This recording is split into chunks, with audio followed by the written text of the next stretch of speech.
Crypto का पूरा phenomena इन 4 pillars के ऊपर खड़ा हुआ है। पहली प्रॉब्लम, पेपर करेंसी के अंदर लिमिटलेस सप्लाई। इवन यूएस को भी नहीं पता कि यूएस डॉलर कितने मार्केट के अंदर सर्कुलेट हो रहा है। जैसे हमारा खाता है इसमें फोर्ज हो सकता है, ये डिजिटल लेजर चेंज नहीं हो सकता, यानी कि जाली ब्लॉक नहीं बना सकते। ये फॉर्म 45 ही रहेगा, वो फॉर्म 47 नहीं बनेगा। हाँ, स्क्रीनशॉट्स दिखाई दे रहे होते हैं प्रॉफिट्स के, और जो है लग्जरी लाइफस्टाइल दिखाई दे रहा होता है। मैंने तो लोगों के स्टेटमेंट्स देखे हुए हैं ना, ट्रेडर्स के, बड़े बड़े इन्फ्लुएंसर्स भी शामिल हैं। वो कैसे ट्रेडिंग कर रहे हैं, मैं डेस्क के उस साइड के ऊपर बैठा हुआ देख रहा हूँ। इंडिया, पाकिस्तान, बांग्लादेश, अफगानिस्तान और इन जैसे ममालिक के अंदर 87% लोग लॉस करते हैं इंडस्ट्री के अंदर। बाकी जो 13% लोग बचे वो फायदा करते होंगे, लेकिन नहीं, ऐसा नहीं है। क्रिप्टो गुरुज कहते हैं सारे अंडे एक ही बास्केट में नहीं रखने होते। 6 बास्केटें आपने ली, उसके अंदर 2-2 अंडे डाल दिए, साइकिल चला रहे हो आप, साइकिल ही गिर गई तो आप क्या करोगे? पागलपने की बात है। रिस्क मैनेजमेंट करो, कुछ इस कॉइन में कुछ उस कॉइन में कुछ कोर्स करवाने वाले होते हैं ना, 99% उनका main source of income course ही करवाना। आपके खिलाफ वीडियो बन जाएगी। अस्सलाम वालेकुम दोस्तों, आज के पॉडकास्ट में खुश आमदेद। स्कूल में हम अक्सर ये सवाल सुनते हैं कि भाई ये क्रिप्टो करेंसी क्या है सर, और हम क्या इस करेंसी में इन्वेस्ट करें, इस इन्वेस्टमेंट से क्या फ़ायदा होता है, क्या नुकसान होता है, इसमें स्कैम क्या है।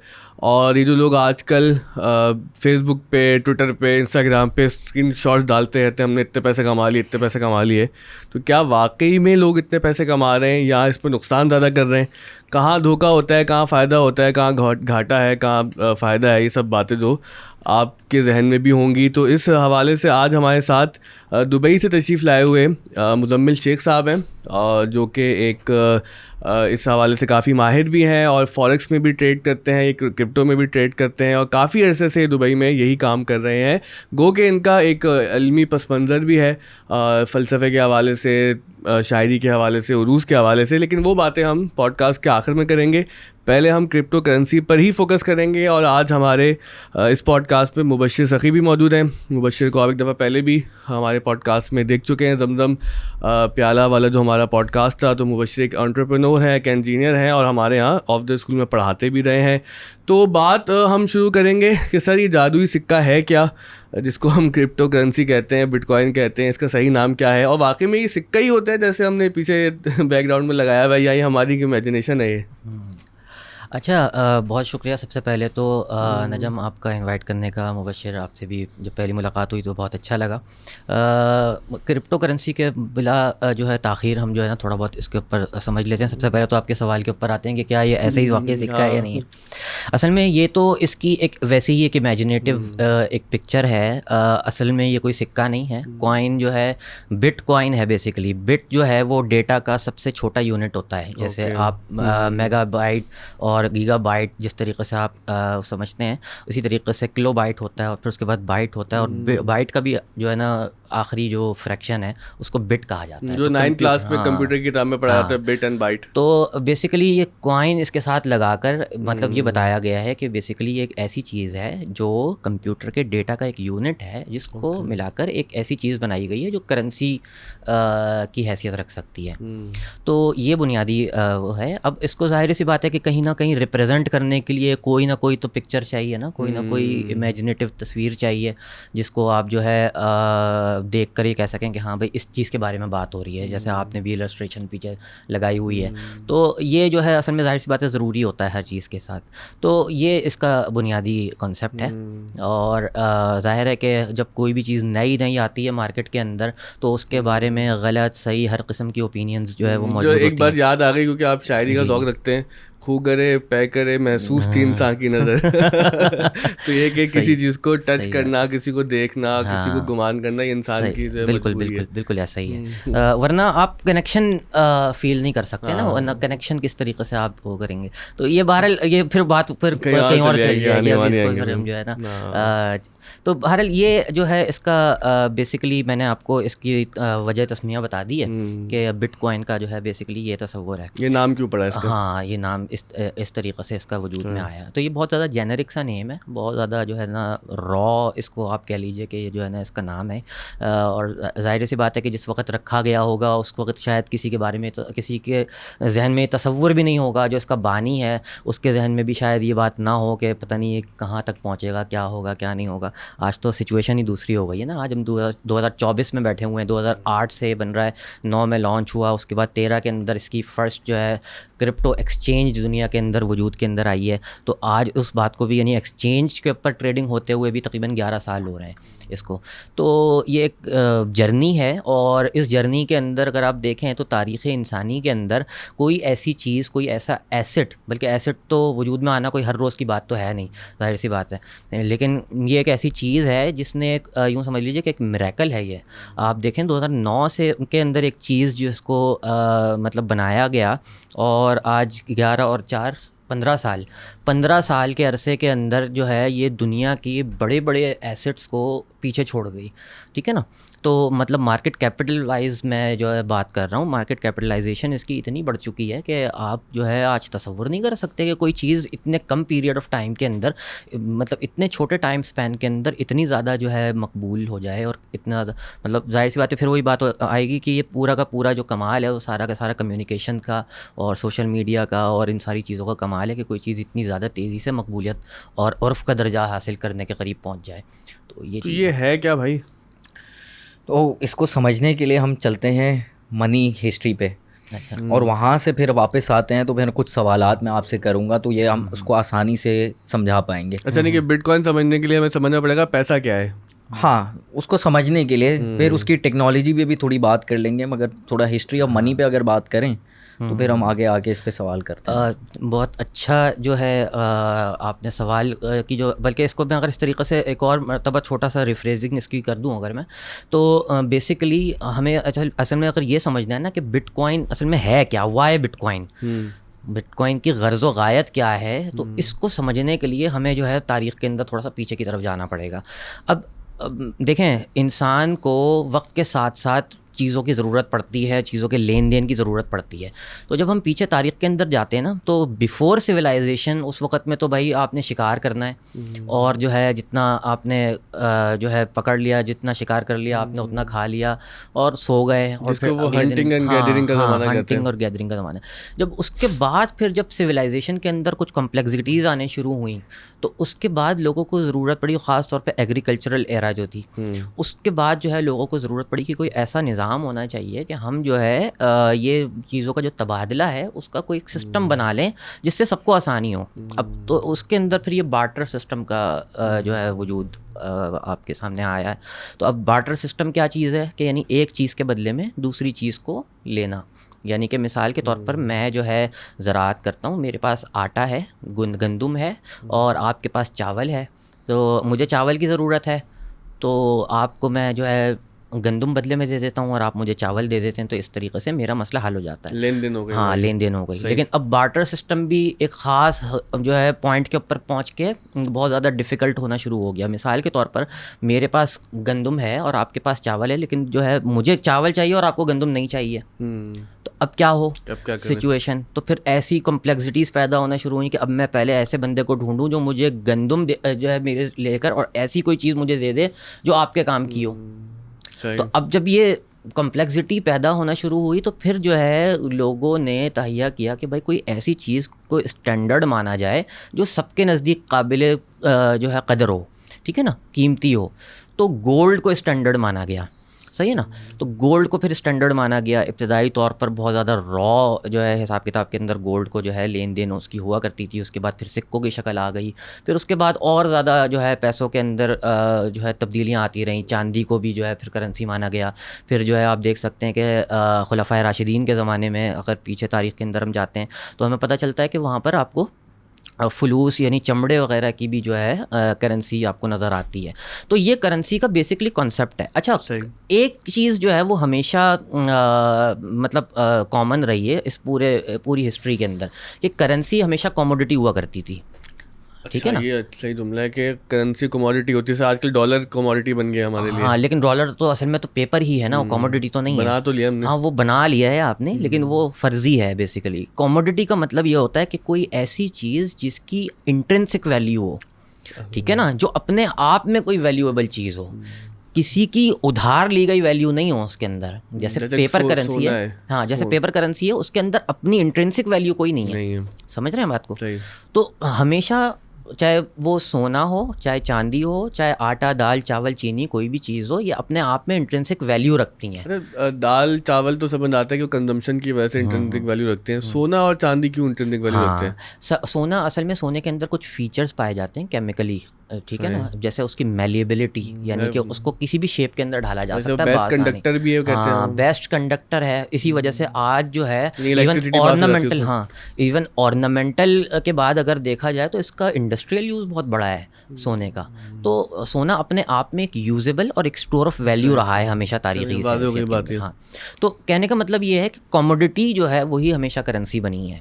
यहाँ तक के आज से 400 साढ़े 400 साल पहले जो है, जब इसको फिर जो है पेपर करेंसी की सूरत के अंदर ढालने की कोशिश की गई, तो वो पहली सूरत उसकी यही थी कि चाइना से जब ये कॉन्सेप्ट शुरू हुआ तो उसके अंदर भी पहले करेंसीज़ का जो कॉन्सेप्ट था वो गोल्ड बैक्ड था, ठीक है ना, गोल्ड बैक्ड करेंसी का सिस्टम हुआ करता था, यानी कि सोना होगा उतनी करेंसी छापेंगे, उसकी रसीद आपको जो है वो मिल जाया करती थी। तो ये बेसिकली कॉन्सेप्ट इसका यही है। वो अक्सर लोग पूछते हैं कि पाकिस्तान में इतनी महंगाई हो गई है तो आप पेपर छाप क्यों नहीं रहे, पैसे क्यों नहीं छाप रहे? बल्कि वो एक वजीर साहब ने बताया था कि बहुत बड़े पाकिस्तान के आदमी, उन्होंने भी उनसे सवाल किया था क्या करते परेशान हो तो पैसे छापो, पैसे छापो। वो तो इकोनॉमिक्स का फिर एक और प्रिंसिपल खुल जाएगा। मगर वो डॉलर भी अब तो गोल्ड बैक नहीं है। नहीं, तो 1970s 80s के जो है ना बिल्कुल स्टार्टिंग के अंदर जो है वो जॉर्ज बुश 1 मेरे ख्याल से उन्होंने फिर फाइनली उसको ख़त्म कर दिया था, यानी कि आखिरी करेंसी जो है वो US डॉलर थी जो गोल्ड बैक्ड हुआ करती थी, वो भी ख़त्म हो गया। अब वो भी पिछले 50 साल से गोल्ड बैक्ड नहीं है। अब ये जो करेंसी अब आज हम और आप यूज़ करते हैं, चाहे वो PKR हो, चाहे US डॉलर हो, चाहे कोई भी करेंसी हो, इसको फिएट करेंसी कहा जाता है। अच्छा, इसका क्या ठीक है ना? फिएट करेंसी का मतलब ये है कि ये ऐसी करेंसी है जिसके ऊपर लोगों का एतमाद है और ये एतमाद ही की बुनियाद के ऊपर चलती है।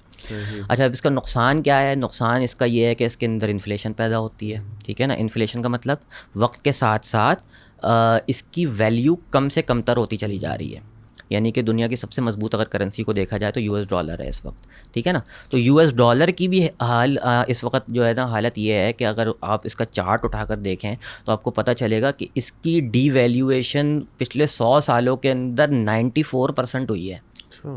94% का मतलब क्या हुआ? 94% का मतलब ये हुआ कि अगर 100 साल पहले अगर $1 में 100 अंडे आते थे तो आज सिर्फ 6 आते हैं। समझ रहे हैं बात? ठीक है, ये डिफरेंस है 100% ही हो गया। हाँ, तो अब आप इस चीज़ के फ़र्क को समझें कि अच्छा, ये जो पेपर मनी है बेसिकली इसके अंदर ये जो फ्लॉ है ना, ये इसके अंदर इनहेरेंट है, ये इसकी जीन्स के अंदर पाया जाता है, इसके अंदर जेनेटिकली ये फ्लॉ मौजूद है, यानी कि इसकी जो है ना खमीर के अंदर ये चीज़ है कि ये हमेशा नीचे आएगा। मेरी तामीर में मुज़मिर है एक सूरत ख़राबी की। मगर इसमें वो कंट्री डोमिनेशन भी आती है ना, जिसके पास ये करेंसी है, जैसे US के पास डॉलर है और मुख्तलिफ लोगों के पास जो करेंसी डोमिनेशन आती है। एनीवे इसको लेकर जाके रोकते हैं, बिटकॉइन तक तो आए नहीं, इसको यहीं डॉलर के बाद 2008 पे रुक जाते हैं। ठीक है, अब बताएं कि मसले ऐसे क्या आए इस करेंसी के साथ कि किसी ने सोचा, ये कोई एक था या एक ग्रुप ऑफ लोग थे जिन्होंने सोचा कि एक और करेंसी आनी चाहिए। वो कौन लोग थे वो? तो ये पहले तो चैलेंजेस बता दें और उसको सॉल्व करने के लिए जो सोल्यूशन आया उस पर फिर हम बात करते हैं। अच्छा देखें, हमारे पास मैंने जो अभी पेपर करेंसी का तज़किरा किया ना, तो उसके अंदर बुनियादी चैलेंज तो यही है ना कि आपके पास सबसे बड़ी प्रॉब्लम जो है वो इन्फ्लेशन की है, और ये इन्फ्लेशन पैदा इसीलिए हो रही है कि आपके पास कोई कंट्रोल नहीं है। इवन US को भी नहीं पता कि US डॉलर कितने इस वक्त मार्केट के अंदर सर्कुलेट हो रहे हैं, सही है ना। इवन US सेंट्रल बैंक को भी ये बात नहीं पता कि इस वक्त कितनी सर्कुलेशन है मार्केट के अंदर US डॉलर्स की। ये मैं आपको बिल्कुल ऑथेंटिक मतलब बात बता रहा हूं। ट्रेसेबिलिटी एक इशू आ गया। हाँ, मतलब एक पॉइंट आ गया। प्रॉब्लम ये है कि आप देखें ना कि $4 ट्रिलियन यानी 4000 अरब डॉलर्स पिछले 5 साल के अंदर छपे हैं, न्यू US डॉलर्स। ये जो आज आप जो है ये जो प्रॉब्लम्स देख रहे हैं, ये जो इतनी मार्केट के अंदर जो जिसको आप कहते हैं बुल रन, ये जो बुल रन आप देख रहे हैं मार्केट के अंदर, ये डॉलर का तबाह होना है। गोल्ड आप देखिए कितनी तेज़ी से आज ही की तारीख के अंदर मूवमेंट अच्छी खासी आई है गोल्ड के अंदर। बुल रन मतलब कि डिमांड बढ़ गई है, सप्लाई कम है। हाँ, मतलब जो है ये असल में बेसिकली बुल रन जो है ये पैसे जो है ना ट्रम्प के अंदर है इस वक्त। अगर देखें ना तो बेसिकली चीज़ों की वैल्यू नहीं बढ़ रही, डॉलर की वैल्यू गिर रही है इस वक्त। और ये आप देखें ना पिछले 7-8 महीनों से जिस वक्त भी फेड चेयर की जो है स्पीच आती है तो हर मर्तबा वो ये कहते हैं कि हमने इन्फ्लेशन को बीट करना है, इन्फ्लेशन को बीट करना है, इन्फ्लेशन को बीट करना है, इंटरेस्ट रेट बढ़ाएंगे, इंटरेस्ट रेट बढ़ाएंगे। हर मर्तबा पिछले 6-7 महीनों से हर खबर इसी चीज़ के ऊपर चल रही है। ये क्यों हो रहा है? ये पिछले पिछले 4-5 साल के अंदर ये जो 4-5 हज़ार अरब डॉलर जो छापे हैं नए, अब उसका साइड इफेक्ट आना शुरू हो रहा है। बैंक वो जो हुआ था बैंकरप्ट, क्या हुआ था वो, तो उसने एक दिन के अंदर $2 बिलियन छाप दिए थे। हाँ रिसेंटली हुआ था इसी साल, पिछले साल असल में बेसिकली तो ये सिलिकॉन वैली बैंक, हाँ सिलिकॉन वैली बैंक था। अच्छा SVB। अच्छा बात ये है कि ये चीज़ शुरू हुई है कोविड के टाइम पर। कोविड के टाइम पे पहली सप्लाई इन्होंने निकाली थी ना, 2000 अरब डॉलर, $2 ट्रिलियन की पहली सप्लाई इन्होंने कोविड के टाइम में निकाली थी 2020 के। तो अच्छा इस आपके सवाल से एक तो हमने ट्रेसेबिलिटी पे बात कर ली, आपके इस सवाल से कि लिमिटेड सप्लाई नहीं है, डॉलर जितना छाप सकें, तो एक दूसरी प्रॉब्लम ये आइडेंटिफाई हुई होगी। हाँ, ठीक है, ये एक तो ट्रेसेबिलिटी होगी, दूसरी क्या है? Limited supply. अच्छा limited supply, unlimited supply dollar की है ना फिलहाल, इनफाइनाइट सप्लाई। तो किसी ने यार ये सोचा होगा कि लिमिटेड सप्लाई होनी चाहिए। ये प्रॉब्लम है बेसिकली। हमने ये ढूंढना है कि बिटकॉइन क्यों। अब उसके लिए हमें कुछ ऐसी चीज़ चाहिए ना कि इसको ये कौन सी प्रॉब्लम को सॉल्व करती है ये चीज़। ठीक है, ये दो तो हो गए। तीसरे आते हैं, एक तो प्रॉब्लम आता है बैंकिंग चैनल्स का कि एक करेंसी में एक ये मसला है, ट्रांसफ़र में टाइम लगता है, वर्ल्ड एक जगह से दूसरी जगह ट्रांसफ़र करना, उसमें एक पूरा सिस्टम है, बैंक टू बैंक एक पूरी चेन है, उसमें भी मसला आता है, उस ट्रांजैक्शन को सेटल करने में भी इशू आता है। तो एक ये भी एक प्रॉब्लम आइडेंटिफाई हुई होगी। बिल्कुल ऐसा ही है। 3 हो गए। बेसिकली मैं जो है ना इसको 4 चीज़ों के अंदर जो है ना मतलब समअप करता हूँ। आमतौर पे मैं अक्सर जब भी गुफ्तगू करता हूँ ना, तो मैं इस चीज़ को 4 चीज़ों के अंदर समअप करता हूँ। ठीक है ना, तो वो 4 पॉइंट्स हैं जो इसकी जो है ना यूँ समझ लीजिए कि 4 मीनार हैं, 4 पिलर्स इसको कह लीजिए कि जिसके ऊपर बिटकॉइन, हाँ बिटकॉइन के ऊपर खड़ा, बिटकॉइन इसके ऊपर इन 4 में जो है ना उसके ऊपर क्रिप्टो करेंसी कह लेते हैं, क्रिप्टो करेंसी का कह लीजिए। तो ये क्रिप्टो का जो पूरा फिनोमिना है ये जो है ना ये इन 4 पिलर्स के ऊपर खड़ा हुआ है। और वो 4 पिलर्स क्या हैं? सबसे पहली प्रॉब्लम जो कि क्रिप्टो करेंसी फिएट करेंसी के अंदर, पेपर करेंसी के अंदर पाई जाती है, वो है इसकी लिमिटलेस सप्लाई, पहली प्रॉब्लम। दूसरी प्रॉब्लम इसके अंदर जो पाई जाती है वो है जो है इसकी सेंट्रलाइजेशन। ठीक है ना, सेंट्रलाइजेशन ही की वजह से बाकी सारे फिनोमेना भी जो है ना आपको प्रॉब्लमेटिक आपके लिए बन रहे होते हैं। यानी कि अथॉरिटी सेंट्रलाइज, अथॉरिटी यानी कि एक इदारा, एक चीज़, एक जो है ना एंटिटी जो है ना वो ये फैसला कर सकती है ये कि ये आज अगर आप फैसला कर दें कि ये बंद हो गया तो बंद हो गया, ख़त्म। यानी कि मैं ऐसी चीज़ के ऊपर कैसे ट्रस्ट करूं कि जिसके बारे में कल को एक इदारा खड़ा होकर कह दे कि भाई अब ये चीज़ वैल्यू नहीं रखती, तो मेरा तो सारा पैसा जो है ना ख़त्म हो गया, दिवाली निकल गया आपको। ठीक है ना, ये दूसरा जो है ना मेन कॉन्सेप्ट है इसके अंदर। तीसरी चीज़ जो है ना वो, अच्छा यहाँ पर आके जो है ना हमें थोड़ा सा स्टॉप लेना पड़ेगा। बैंक, ये जो हमारा जो पेपर मनी है ना, इसके अंदर ये 2 फ्लॉज तो पाए जाते हैं, लेकिन 2 खासियत पाई जाती हैं जो गोल्ड में या कमोडिटीज़ में नहीं पाई जाती हैं। अच्छा, वो क्या है? सही है ना, वो खासियत ये है कि उसके अंदर मतलब ईज़ ऑफ ट्रांजैक्शन जो है ना हमारी पेपर मनी के अंदर ज़्यादा बेहतर है। गोल्ड, हाँ गोल्ड के अंदर आप ईज़ ऑफ यूज़ आपके लिए नहीं है पॉसिबल ना। यानी कि आपको अगर मिसाल के तौर पर एक टिश्यू पेपर का डब्बा ख़रीदना है तो आप कितना फ्रैक्शन गोल्ड का जो है वो निकाल कर देंगे सामने वाले को। अच्छा, हाँ, ताजुन करना भी मुश्किल हाँ, जाहिर है कि मतलब ईज़ ऑफ यूज़ नहीं है ना, ट्रांजैक्शन फ्रैक्शनलाइज्ड हो सकती है, हो सकती है। ठीक है, तो समझ रहे हैं बात को। तो ये ईज़ ऑफ यूज़ नहीं है ट्रांजैक्शन के अंदर। गोल्ड के अंदर 1 पाउंड इस्तेमाल करते हैं तो फिर उसके सेंट्स होते हैं। हाँ, सेंट्स होते हैं। तो ये चीज़ पेपर मनी में पाई जाती है। ठीक है ना, ईज़ ऑफ यूज़ है, हम जो है ना फ्रैक्शंस को भी बहुत छोटी वैल्यू के अंदर भी जो है ना ट्रांजैक्शंस कर सकते हैं। चौथी और आखिरी चीज़ जो है ना वो पेपर मनी में पाई जाती है और गोल्ड के अंदर नहीं पाई जाती, वो है ट्रांजैक्शन का फास्ट होना। ठीक है ना, फास्ट ट्रांजैक्शन ये पेपर मनी के अंदर पाया जाता है किसी हद तक। ठीक है ना, अभी जैसे मुबशिर भाई ने जिक्र किया कि भाई अक्रॉस द बॉर्डर पेमेंट्स के अंदर मसले मसाइल होते हैं, लेकिन उसके ऊपर भी सोल्यूशन चलो निकल आएंगे, आज नहीं तो कल निकल आएंगे। काफ़ी हद तक सोल्यूशन अभी भी मौजूद हैं, जैसे वाइस के ऊपर या पेपाल के थ्रू अगर आप ट्रांसफ़र करते हैं तो अक्रॉस द बॉर्डर्स भी आप जो है काम कर लेते हैं। ठीक है ना, स्क्रिल हो गया, नेटेलर हो गया, या जो ई वॉलेट्स हैं इसके थ्रू जो है वो आप instant payments, instant transactions across the border कर पाते हैं। लेकिन प्रॉब्लम जो है ना जो उसकी है ना, जैसे गोल्ड के अंदर अगर कमोडिटी को अगर हम लेकर आएँ तो इसके अंदर ईज़ ऑफ ट्रांजैक्शन और फास्ट जो है ना ट्रांजैक्शन नहीं हो पाती है। सही है ना, यानी कि गोल्ड अगर मुझे पाकिस्तान से US भेजना है for example, as a currency अगर मैं गोल्ड को लूँ तो मैं किस तरीक़े से भेजूँगा, मेरे लिए मुश्किल है। तो जो बिटकॉइन का जो फिनोमेना है ना, वो इन 4 प्रॉब्लम्स को सॉल्व करता है। वो कहता है कि भाई हमारी पहली तो चीज़ जो है ना, जो भी करेंसी हो उसको पहली बात है कि डिसेंट्रलाइज्ड होना चाहिए। जैसे सारी कमोडिटीज़ होती हैं, जैसे गोल्ड है, जैसे सिल्वर है, जैसे चावल है, डिसेंट्रलाइज्ड है सारी चीज़ें, ठीक है ना। इनको कोई सेंट्रल बॉडी इनको चलाती नहीं है। ऐसा नहीं हो सकता कि कल को कोई जो है ना यूएस का कोई बड़ा इदारा ये उठकर ऐलान कर दे कि चावल के अंदर अब कोई वैल्यू नहीं है, तो वो वैल्यू ख़त्म हो जाएगी। ऐसा नहीं है, ठीक है ना। तो all commodities are decentralised because of their intrinsic value. तो अब मतलब कल को कोई जो है ना, कोई ये नहीं कह सकता कि भाई गन्ने की अब कोई वैल्यू नहीं है, ख़त्म हो गया। क्यों? क्योंकि बस हम कह रहे हैं, ठीक है ना। पेपर मनी में ऐसा हो सकता है, कमोडिटीज़ में ऐसा नहीं पॉसिबल। तो जो बिटकॉइन का जो फिनोमेना इस सेंस में कमोडिटी कह रहे थे, तो मैं डॉलर वाली बात की ना, अब जो वादे हुआ, हाँ, कि डॉलर को तो हमने अज्यूम कर लिया कमोडिटी, लेकिन वो ऐसा है असल में नहीं है। ओके, अच्छा, इंट्रिंसिक वैल्यू को अगर थोड़ा सा आसान करके लोगों के लिए एक्सप्लेन करें। इंट्रिंसिक वैल्यू असल में बेसिकली कहते हैं कि ऐसी वैल्यू जो उस चीज़ के अंदर ही पाई जाती है, उस चीज़ के यूज़ की वजह से, उस चीज़ की पब्लिक डिमांड की वजह से, या उस चीज़ की जो है कोई और ऐसा जो है ना स्टोर ऑफ वैल्यू, या उसको ऐसी कोई चीज़ तारीखी तौर पर किसी चीज़ को मान लिया गया, उसकी जो फितरी तौर पे कदर है, हाँ, उसकी वैल्यू नेचर के अंदर उसकी मौजूद है।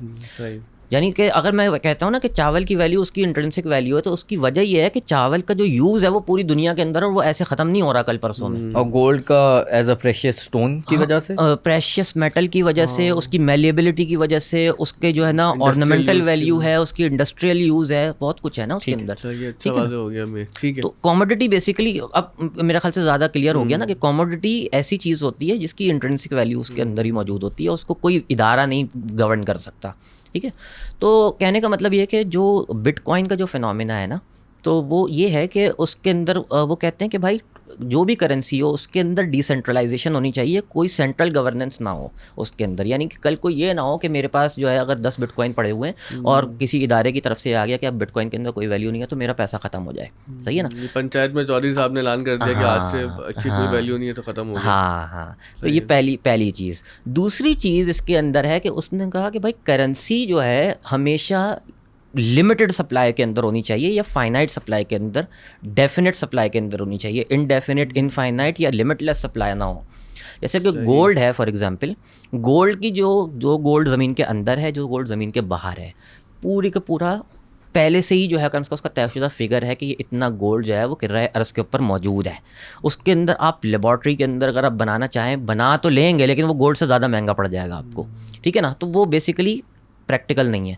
तो गोल्ड के बारे में हमें पता है कि भाई इसके अंदर कोई जालसाजी नहीं हो सकती, गोल्ड या तो होगा या नहीं होगा, ठीक है ना। ऐसा नहीं हो सकता कि कल को अगर गोल्ड की ज़रूरत पड़ी तो चलो और जो है ना अपने लेबॉर्ट्री में बना लेते हैं, कान दरियाफ्त जिसके अंदर से गोल्ड निकल आया। तो हमें पहले से ही पता है, हम पहले से ही स्कैन कर चुके हैं, मतलब जो साइंटिस्ट्स हैं वो पहले से ही जो है ना सब कुछ स्कैन कर चुके हैं कि गोल्ड की कितनी माइंस जो है वो दुनिया के अंदर अवेलेबल हैं और उसके अंदर कितना ज़ख़ीरा मौजूद है। गोल्ड कतियुद दलाला है। हाँ मैं थोड़ा बहुत अदबी मजाक भी चलते रहेंगे हमारे। बिल्कुल।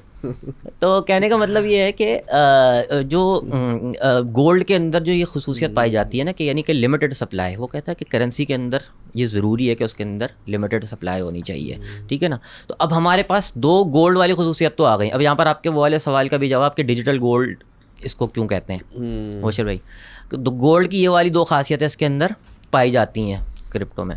अच्छा, यानी कि डिसेंट्रलाइजेशन पहली चीज़, और दूसरी चीज़ लिमिटेड सप्लाई। अच्छा, अब उसके बाद जो है ना एक और प्रॉब्लम पैदा होती है कि गोल्ड के अंदर भाई ईज़ ऑफ ट्रांजैक्शन नहीं आती। तो वो कहते हैं कि भाई करेंसी के अंदर ईज़ ऑफ ट्रांजैक्शन भी चाहिए। और चौथी और आखिरी चीज़ कि करेंसी के अंदर ट्रांजैक्शन का फास्ट होना भी बहुत ज़्यादा ज़रूरी है, ठीक है ना। कि मतलब जो है ना पलक झपकते ही आप कहीं पर भी ट्रांसफ़र कर दें। तो ये 4 चीज़ें जो है ना वो कहते हैं कि भाई हमारे पास एक ऐसा सोल्यूशन है। ये मैं आपको सिर्फ फर्जी तौर पर एक समझा रहा हूँ, हाँ, मुकदमा समझा रहा हूँ बेसिकली मैं कि क्रिप्टो कम्युनिटी का मुकदमा क्या है। तो वो कहते हैं कि भाई हमारे पास ये 4 चीज़ें जो है उनका सोल्यूशन है, जिसके अंदर आपके पास ये गोल्ड वाली जो 2 खुसूसियात जो हैं उनका भी जो है सोल्यूशन मिल जाएगा, और जो पेपर करेंसी के अंदर जो प्रॉब्लम्स पाई जाती हैं उनका भी सोल्यूशन हो जाएगा। तो अब क्रिप्टो करेंसी की सूरत में यानी बिटकॉइन की सूरत में ख़ुसूसी तौर पर एक ऐसी चीज़ जो है वो दुनिया के अंदर आती है जिसके अंदर ये 4 ख़ुसूसियात मौजूद हैं। 2 करोड़ 10 लाख इसकी टोटल सप्लाई है, ठीक है ना, 2 करोड़ 10 लाख 2 करोड़ 10 लाख। अच्छा खैर अभी ये 4 हो गए, मैं अपने 2 और ऐड कर रहा हूँ, उस पर मैं आपसे तफसील मांगूंगा, मैं तो सिर्फ पॉइंट बताऊंगा। एक है पब्लिक लेजर होना, क्योंकि उसका सारी ट्रांजैक्शन पब्लिकली अवेलेबल होती हैं। दूसरा उसका सिक्योर होना। ये 2 चीज़ों पे भी आप पब्लिक लेजर क्या होता है भाई? पब्लिक लेजर बताएंगे? हाँ, पब्लिक लेजर के ऊपर मैं जो है बात कर लूँ। अच्छा देखें, पब्लिक लेजर बिल्कुल ये एक यूँ समझ लीजिए कि एक बाय प्रोडक्ट है या एक एक्स्ट्रा एडवांटेज है जो हमें क्रिप्टो करेंसी के अंदर मिलती है ना। तो बेसिकली इसका क्या मतलब है? इसका मतलब ये है कि जितनी भी ट्रांजेक्शन्स क्रिप्टो कम्युनिटी के अंदर या बिटकॉइन स्फेयर के अंदर हो रही हैं तो वो blockchain.com के ऊपर जाकर आप सारी ट्रांजेक्शंस देख सकते हैं, ठीक है ना। अच्छा वो होती एनोनिमस ही हैं, होती वो एनोनिमस हैं, ठीक है ना। वो वॉलेट एड्रेस के थ्रू जो है ना उसको मतलब आइडेंटिफाई किया जाता है, लेकिन वो वॉलेट एड्रेस किसका है, कौन इसके पीछे है, ये अनलेस कोई खुद से बता दे तब तक। अब उसका पब्लिक लेजर का मतलब ये है, जैसे हमारा खाता सिस्टम होता है ना एक पेपर पे, तो पब्लिक लेजर है, मैंने तुम्हें 1 बिटकॉइन दिया, तुमने मुजम्मिल साहब को दिया, मुजम्मिल साहब ने किसी और को दिया, पब्लिकली अवेलेबल वो ट्रेस हो रही है, वो ट्रेस होगा, मगर नाम नहीं होगा, मेरे वॉलेट एड्रेस होगा, तुम्हारा वॉलेट एड्रेस होगा, तो ये पब्लिकली अवेलेबल होता है। मनी ट्रेल कह सकते हैं, बिल्कुल मनी ट्रेल कह सकते हैं इसको, लेकिन ये मनी ट्रेल विदाउट नेम्स है। अगर एमएन फील अपार्टमेंट ऐसे लिए गए होते तो वो मनी ट्रेल मिल जाती। हाँ बिल्कुल बिल्कुल ऐसा ही है। तो इसके अंदर एक और फ़ायदा भी है ना, फायदा हो जाता है ना। हाँ, इसके अंदर एक और फ़ायदा भी है ना। आप ये देखें ना कि भाई अगर आप जो है इसको इस जाविये से देखें कि अगर फॉर एग्ज़ाम्पल कल को जो है अगर किसी ख़ास वॉलेट से कोई इलीगल एक्टिविटी हुई है, फॉर एग्जांपल कैश तो 100% अनट्रेसेबल है ना, कोई ट्रेसेबिलिटी कैश के अंदर नहीं होती। जो लोग अब यहाँ पर इस बात का भी जवाब आ गया कि भाई बिटकॉइन के अंदर मनी लॉन्ड्रिंग होती है, तो भाई कैश के अंदर जितनी ज़्यादा मनी लॉन्ड्रिंग होती है, बिटकॉइन का तो उतना मार्केट कैपिटल भी नहीं है, सही है ना। क्रिप्टो करेंसी का टोटल मार्केट कैपिटल उतना नहीं है जितना कैश के अंदर मनी लॉन्ड्रिंग होती है एवरी ईयर, और उसके अंदर सबसे ज़्यादा बैंकर्स इन्वॉल्व हैं। ठीक है, तो ये तो ट्रेसेबिलिटी भी आ गई, ट्रेसेबिलिटी। अच्छा बिटकॉइन जुड़ गया, वो आपके एक्स्ट्रा एडवांटेज हो गया। तो बिटकॉइन जो है ना, ये जो पब्लिक लेजर है, ये फॉरेंसिक ट्रेल छोड़ता है अपनी। मतलब अगर जैसे फॉर एग्जांपल आपका बिटकॉइन का वॉलेट एड्रेस मुझे पता चल गया ना फॉर एग्जांपल, तो जो फॉरेंसिक साइंटिस्ट्स हैं, जो है का साइबर जो स्पेशलिस्ट होते हैं, वो लोग पूरी फॉरेंसिक ट्रेल बनाकर पीछे तक पहुंच लेते हैं। और अगर मैंने कहीं लूप होल अपना कहीं छोड़ा होगा तो वो ऑब्वियसली आप। अच्छा इसी में मैं ऐड कर रहा हूँ सिक्योरिटी है, और ये सवाल जैसे हमारा खाता है जिसमें फोर्ज हो सकता है, ये डिजिटल लेजर फोर्ज नहीं हो सकता, चेंज नहीं हो सकता, उस पर थोड़ा सा फोर्ज मतलब धोखाधड़ी नहीं हो कोई एडिशनल कोई ट्रांजैक्शन के बीच के अंदर कोई ट्रांजैक्शन नहीं आ सकती, कोई ट्रांजैक्शन ऊपर जाके चेंज कोई नहीं कर सकता, यानी कि बेसिकली आप एक जाली ब्लॉक नहीं बना सकते। ये फॉर्म 45 ही रहेगा, वो फॉर्म 47 नहीं बनेगा। हाँ। यही तो असल में ब्लॉकचेन की खूबसूरती है कि इसके अंदर जो एक ब्लॉक है ना, उसकी वेरिफिकेशन का जो प्रोसेस है ना, वो इतना ज़्यादा मतलब ऑथेंटिक है ना, जिस तरीके से आपके ये जो थंब के फिंगरप्रिंट्स होते हैं ना, ब्लॉकचेन के अंदर जो है ना उसके जो कॉम्बिनेशंस है ना कोड्स के, वो इतने ही ज़्यादा मुश्किल है। मतलब उसको ढूंढना ऐसा ही मुश्किल है कि जैसे कोई आपके फिंगरप्रिंट्स को बनाते बनाते बिल्कुल ओरिजिनल बना दे, तो ये कितना नेक्स्ट टू इम्पॉसिबल वाली बात है। क्रिप्टोग्राफी आ जाती है जिसमें, और इतनी देर के अंदर तो ब्लॉक चेंज हो जाता है, पता नहीं कहाँ से कहाँ पहुँच जाती है ब्लॉकचेन पूरी। हाँ तो वो तो ठीक है, हम इसकी ज़्यादा टेक में डीप नहीं जाती, मगर एक टेक्नोलॉजी ओवरसाइट सिर्फ बता दें कि ये कोई सॉफ्टवेयर है जो मल्टीपल मशीन्स पे चलता है, और वो किस तरीके से डिजिटल सिग्नेचर है, वो क्या है जो सिग्निफाई करता है ये बिटकॉइन है, कोई हैश कोड है।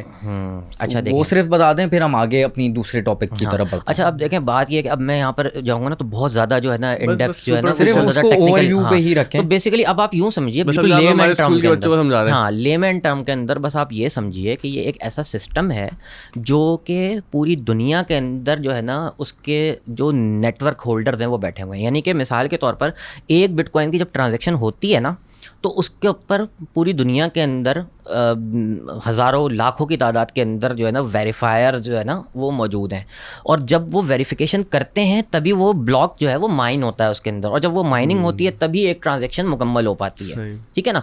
अब इसके अंदर कोई कभी भी जालीपन, जैसे मैंने आपको बताया ना कि थंब प्रिंट जिस तरीके से जो है ना यूनिक है ना, उसी तरीके से इसकी ब्लॉक आइडेंटिटीज़ भी जो है ना वो यूनिकनेस उसके अंदर होती है। तो इसी वजह से पॉसिबल ही नहीं है कि आप जो है 2 करोड़ 10 लाख के अंदर एक बिटकॉइन मजीद ऐड कर लें। सही है ना, यानी कि इसका जो खालिक है, जो इसको बनाने वाला है, वो भी नहीं कर सकता इसके अंदर। तो इस वजह से ये कमोडिटी बन जाती है, डिजिटल एक कमोडिटी की इसकी जो है ना हैसियत बन जा रही है। ये 2 करोड़ 10 लाख क्यों रखे थे? कोई खास हिकमत है, कोई वजह है या भी नहीं? इसके ऊपर कोई वजह जो है मौजूद नहीं है, और अगर होगी तो मेरे इल्म में नहीं है। बहुत सारे लोग मुख्तलिफ बातें करते हैं इसके ऊपर, लेकिन मेरे ख्याल से जो है ना इसकी कोई ऐसी ऑथेंटिक वजह। मैं इन नेटवर्क्स के बारे में, नोड्स जो भी हम नोड्स कहते हैं, नेटवर्क्स कहते हैं, तो उसको हम ऐसे कह लें कि सबके पास वो खाता सबके पास है, बिल्कुल, और सब वो रेप्लिकेट करते हैं और वो चेंज नहीं कर सकते। बिल्कुल ऐसा ही है। उसके बीच में एक सॉफ्टवेयर है जो उसको मुमकिन करता है। हाँ बिल्कुल ऐसा ही है। अच्छा, एक सवाल मेरे ध्यान में आ रहा है, तो 2 करोड़ 10 लाख वाली आप बात कर रहे हैं, अब क्या ये सिर्फ बिटकॉइन के लिए है, या जो बाकी जो कॉइन्स भी जो मार्केट में आए हुए हैं वो भी इन्हीं 2 करोड़ 10 लाख में ही? 2 करोड़ 10 लाख सिर्फ बिटकॉइन की बात हो रही है, यानी कि बिटकॉइन का जो ब्लॉकचेन है ना, यानी कि बिटकॉइन का जो नेटवर्क है उसके अंदर टोटल अभी पूरे 2 करोड़ 10 लाख हुए नहीं है। अच्छा, हुआ नहीं, अभी माइनिंग हो रही है। वो तो 2140 में शायद 43 अगले जो है ना 125 साल के बाद जाकर कंप्लीट होगी माइनिंग। जो दीगर कॉइन्स है उनका अलग सीन है। हाँ, वो दीगर हर किसी कॉइन की अलग ब्लॉकचेन होती है, ठीक है ना। और उस ब्लॉकचेन के अंदर उन्होंने नेटिव कॉइन्स कितने रखे हुए हैं, प्लस उसके ऊपर उसके अपने प्रोटोकॉल के ऊपर, जैसे इथेरियम है फॉर एग्जांपल। सारे कॉइन्स को हम मिला लें तो उसको हम क्रिप्टो करेंसी कहते हैं। बिल्कुल, ये क्रिप्टो करेंसी इन जनरल एक टर्म है, अम्ब्रेला टर्म है। हाँ, अम्ब्रेला टर्म है। उसके अंदर बिटकॉइन भी है, इथेरियम भी है, बाइनेंस कॉइन भी है, और ये ओपन सोर्स कॉन्ट्रैक्ट है ना। बिल्कुल ओपन सोर्स भी होते हैं, लेकिन इसके अंदर जो है ना फिर वोटिंग से फैसला होता है, जैसे फॉर एग्जांपल तो फिर इथेरियम में मुख्तलिफ चीज़ें। ठीक है, बस एक सवाल मैं करता हूँ, फिर हम अगली ट्रेडिंग की तरफ आते हैं। ये सतोशी नाकामोतो कौन है? आपको लगता कौन है ये? काफी लोग कहते हैं। बोलो क्या बोला तुमने अभी? सतोशी नाकामोतो कौन है? सतोशी नाकामोतो बेसिकली, पहले ये बताएं कौन है आपके हिसाब से, कौन है? वकार जगह तो नहीं है ना? नहीं एक मीम है, खैर हो भी सकता है, तुम्हें क्या पता। तो सतोशी नाकामोतो के बारे में बता दें, सतोशी फिर आगे बढ़ते हैं। नहीं, सतोशी नाकामोतो मुझे ज़ाती तौर पर ऐसा लगता है कि ये कोई एक शख्स नहीं है शायद। अच्छा, हाँ, मुझे ये मेरी ज़ाती राय है। सिस्टम है ये कोई एक ऑर्गेनाइजेशन है, ये कोई एक इदारा हो सकता है, या कोई 4-6 लोग हो सकते हैं, लेकिन एक आदमी का शायद ये काम नहीं है। मेरी जहाँ तक राय है, ये गलत हो सकती है बिल्कुल। मतलब इसके बारे में जो भी आप बात करेंगे वो कयास आ रही होगी, ठीक है ना। इसके अंदर कोई हतमी बात की नहीं जा सकती, किसी को नहीं पता कि कौन है वो, ठीक है ना। और दज्जाल के बारे में भी एक रिवायत ना कि वो एक आदमी है, कुछ लोग कहते नहीं वो एक सिस्टम है, बहस चलती रहती है। तो वैसी कोई सिमिलर बहस है। अब आप इसको कोई भी नाम दिए, मैंने आपके ऊपर छोड़ा, ठीक है ना। मेरा जो है ना, असल में मैं या तो कोई बात करता नहीं हूँ, या अगर करता हूँ तो वो बिल्कुल ऑथेंटिक होती है। ये सवाल है क्या, ताकि जिनको नहीं पता वो तो सतोशी नाकामोतो जो है बानी है बिटकॉइन की। बानी है बिटकॉइन का, किसी को नहीं पता ये कौन है, किसी को नहीं पता, और इससे फर्क भी नहीं पड़ता। अच्छा, ये मुमकिन बानी है, कोई कंफर्म बात नहीं है, ये कंफर्म नहीं, वो है सतोशी नाकामोतो। जैसे वो एक क्या कहते हैं, वो एक नाम जिसे हम किसी सूडो नेम है बेसिकली, वो नहीं पता ऑर्गेनाइजेशन है, कोई बंदा है, और उसके वॉलेट में कुछ बिटकॉइन है जो आज तक मूव नहीं हुए। क्यों मिस्ट्री रखी हुई है ऐसे? भाई वो नहीं आना चाह रहा सामने, अगर वो आ जाता तो शायद उसको रेगुलेशंस की तरफ से और बहुत सारी दीगर लोगों की तरफ से हो सकता होता ना। हाँ, और शायद अगर उस वॉलेट से कभी मूवमेंट हो तो शायद कुछ पता चल सके कि कौन है ये। अच्छा, यानी कि कहानी ये है कि सतोशी क्या नाम है, नाकामोतो भाई ने ये बिटकॉइन ईजाद किया, शुरू किया है। और वो कौन है? वो इंसान है, वो कोई इदारा है, कोई हुकूमत है, कोई उसकी डिजिटल सिग्नेचर जरूर मौजूद है। अच्छा, हमें नहीं पता, मगर वो उसके पीछे कौन है, उसके बाद क्या है, उसके वॉलेट में उसके पड़ा हुआ है, मगर वो चेंज नहीं हुआ। चलो, ये तो इंटरेस्टिंग बात बताई आप लोगों ने, ये चीज़ है। अच्छा, वैसे थोड़ा सा अगर मुझे क्विकली ये समझा दें कि तो इतने सारे कॉइन्स हैं, और अगर आपको ये उसको लिक्विडेट करते हैं या इंटरनेट पे कोई परचेज वगैरह करते हैं, तो सारे ही कॉइन्स जो है वो आप काबिल इस्तेमाल हैं, उनकी वैल्यूज़ अलग अलग होती हैं। मतलब क्या ये ऐसे है कि ये डॉलर, पाउंड, रुपीज़, रियाल, दिरहम, ये वाला सीन है? नहीं, बहुत फ़र्क है, ज़मीन आसमान का फ़र्क है। देखें, क्रिप्टो करेंसी के अंदर असल में करेंसियाँ तो सिर्फ 2 हैं बस। असल में क्रिप्टो करेंसीज़ का जिनके ऊपर इतलाक़ होता है ना, क्रिप्टो करेंसी लफ्ज़ का जिसके ऊपर इतलाक़ होता है, जैसे मैंने अभी आपको बताया ना 4 खुसूसियात, ये 4 खुसूसियात जिनका इसके ऊपर प्योरली इतलाक़ जिनके ऊपर होता है वो है बिटकॉइन और इथेरियम। अच्छा, ये 2 ही हैं बस? बस तो बाकी जो इतने सारे मार्केट में? बाकी ये सब कुछ जो है ट्राई कर रहे हैं। अच्छा, सही है ना, कि किसी दिन हम शायद, जैसे कभी कभी आपने रिक्शा पे लिखा हुआ देखा होगा कि बड़े होकर करोला बनूंगा। तो ये बात है। असल में मैं क्यों कह रहा हूँ, उसकी वजह ये है कि बिटकॉइन और इथीरियम ये दो ही ऐसी करेंसीज हैं जो कम्प्लीटली 100% डिसेंट्रलाइज्ड हैं। अच्छा, सही है ना, सही। 100% डिसेंट्रलाइज सिर्फ ये 2 ही करेंसी हैं। ओके। बाकी सारी की सारी किसी न किसी दर्जे के अंदर उनकी बहुत बड़ी सप्लाई या तो फाउंडर के पास पड़ी हुई है या और कोई दूसरे। अगर हम एक केस स्टडी ले लें, वो जो इलॉन मस्क की जो कॉइन है वो कौन सा था, उसका क्या चक्कर हुआ था? कॉइन था उसमें मैंने पढ़ा था कोई कि लोग जो है वो घर वर बेच के सड़कों पे आ गए थे। वो एज अ मीम कॉइन था। देखें दुनिया के अंदर कोई भी फाइनेंशियल मार्केट हो, ये सिर्फ क्रिप्टो करेंसी का मसला नहीं है। हमारे यहाँ जो है ना, असल में जिस चीज़ की हाइप ज़्यादा हो रही होती है ना, तो ज़्यादा पता लग रहा होता है उन चीज़ों के बारे में। सिर्फ क्रिप्टो करेंसी की मार्केट का मसला नहीं है। अभी आप देखें ना कि अभी जो 2020 के अंदर जो है स्टॉक जो है इंडिसेस, बड़े बड़े इंडिसेस, US 500, US 30 इतने क्रैश हो गए थे 20-30% जहाँ पर उनके स्टॉप लॉसेस 5% के ऊपर होते हैं, 25% का। आप सोचें कि कितनी बड़ी जो है मूवमेंट है। ये तो मार्केट ही वॉलेटाइल है ना, हाईली वॉलेटाइल मार्केट है। इसके बारे में तो लोगों को पहले से ही पता होता है कि भाई ये तो आया या गया, ठीक है ना। जो स्टॉक मार्केट्स हैं जहाँ पर हेज फंड्स जो है वो काम कर रहे हैं, जहाँ पर बड़े बड़े बैंक्स जो है वो अपना पैसा रखे हुए होते हैं, वो जब क्रैश कर जाता है तो फिर जो है मतलब लोग रो रहे होते हैं, और वहाँ पर तो नुकसानात भी फिर अरबों खरबों डॉलर्स के अंदर होते हैं, ठीक है ना। तो ये मार्केट के अंदर भी जाहिर सी बात है ये सारे फिनोमेना यहाँ पर भी होते हैं। तो जब मार्केट के अंदर बुल रन चल रही होती है, हर कोई जो है उसके अंदर घुस रहा होता है। वो आप सोच रहे होंगे कि भाई ये जो है ना मुबशिर भाई ने बहुत पैसे कमा लिए, इनके पास इतनी जो है ना, इनके पास इतने पैसे आ गए, इन्होंने ये प्लॉट ले लिया, ये घर ले लिया, ये गाड़ी ले ली। अब आप कहते हो कि यार मैं भी घुसता हूँ इसके अंदर, लेकिन अब आप बात ये है कि जिस बंदे ने बना लिया है ना, वो उस वक्त घुसा था जिस वक्त मार्केट बहुत नीचे थी, ठीक है ना। अब आप जिस वक्त आए हो तो आप किसी की सक्सेस देखकर आ रहे हो, और मार्केट अपने टॉप के ऊपर पहुंची हुई है। सही टाइम पे आपने प्लॉट ले लिया तो वो Obviously. पैसे बढ़ गए। और आजकल चूंकि इवन प्रॉपर्टी के अंदर आप देखें पिछले 3 सालों के अंदर पाकिस्तान में क्या हशर हुआ है। अगर वो फाइलों का भी तो सिस्टम होता है, नीचे प्लॉट नहीं, अगर फाइल है, फाइल डोज कॉइन पे आप ये भी कह सकते हैं। ऑब्वियसली तो डोज कॉइन जो है फाइल है प्लॉट की, फाइल है प्लॉट नहीं अब है। फिर क्रिप्टो करेंसीज के अंदर क्लासिफिकेशंस हैं, ठीक है ना। अब उसके अच्छी मिसाल है कि फाइल है प्लॉट नहीं है। अच्छा, अगर इनसे ट्रेडिंग का पूछ रहे हैं हम, तो साथ ये भी पूछ लेना कि आपकी अपनी जर्नी क्या है, आप इस सफ़र में कैसे आए, और आप क्रिप्टो करेंसी में भी काम कर रहे हैं, ऑनलाइन पढ़ा भी ना आप एक कोर्स। हाँ, और ये फॉरेक्स में और ये इसमें करेंसी में फ़र्क क्या है क्रिप्टो करेंसी में? अच्छा देखें नजम, मैं बेसिकली जब इस इंडस्ट्री के अंदर आया हूँ ना, तो मेरा तारुफ तो बेसिकली फॉरेक्स ट्रेडिंग से ही है। अच्छा। ठीक है ना। मैं 2013 से इस इंडस्ट्री को जो है मैंने जानना शुरू किया है। इस इंडस्ट्री से मेरा इंट्रोडक्शन थ्रू फॉरेक्स हुआ, ठीक है ना। फॉरेक्स ट्रेडिंग उस ज़माने के अंदर, आज तो खैर आप बहुत सारे नाम सुनते हैं, उस ज़माने के अंदर बहुत चंद ब्रोकर्स हुआ करते थे। हार्वेस्ट ग्रुप के साथ मैंने काम करना शुरू किया था यहाँ पर। तो फॉरेक्स से मेरा इंट्रोडक्शन इस तरीक़े से हुआ कि मेरे एक दोस्त थे, वो ट्रेडिंग किया करते थे उस ज़माने के अंदर, और कंप्यूटर उनके पास बहुत हैवी सा हुआ करता था। तो उन्होंने मुझे बताया कि यार फॉरेक्स ट्रेडिंग होती है। तो अब मैं गूगल के ऊपर जाकर सर्च करने लग गया कि भाई ये फॉरेक्स ट्रेडिंग वगैरह क्या होती है। उस ज़माने में मैं कोई ऑनलाइन अर्निंग सोर्स चाह रहा था कि मुझे कुछ मिल जाए, कोई ऐसा, मतलब मेरा स्ट्रगलिंग फेस था, और मैंने सोचा कि कोई ऐसी चीज़ जो है मुझे मिल जाए जिसके अंदर मैं घर पर बैठा रहा हूँ। मैं हमेशा से काहिल रहा हूँ, हमेशा से मैं जो है सुस्त तबीयत का रहा हूँ। तो मुझे ये चीज़ें बड़ी फैसिनेट करती थी ना, कि कोई ऐसा सोर्स ऑफ इनकम बन जाए जिससे आप जो है घर बैठे पैसा बना सकें। तो फॉरेक्स ट्रेडिंग के लिए फिर मैंने अपना फॉरेक्स ट्रेडिंग का अकाउंट बनाया, और अल्लाह का करना ऐसा हुआ कि मैंने उसके अंदर $1000 उस वक्त में डाले थे। उस वक्त में डॉलर भी आप तसव्वुर कर सकते हैं कि तकरीबन कोई 82-85 रुपये का डॉलर हुआ करता था। तो मैंने $1000 उसके अंदर डाले, और जो है उसमें $1000 को ट्रेड करते करते छोटा मोटा गाइडलाइन में जो है ना किताबों से और जो है इधर उधर से किताबें डाउनलोड करके अपने पास पढ़ा करता था, और उसके बाद उसी को फॉलो करके मैं ट्रेडिंग जो है ना सीखा करता था।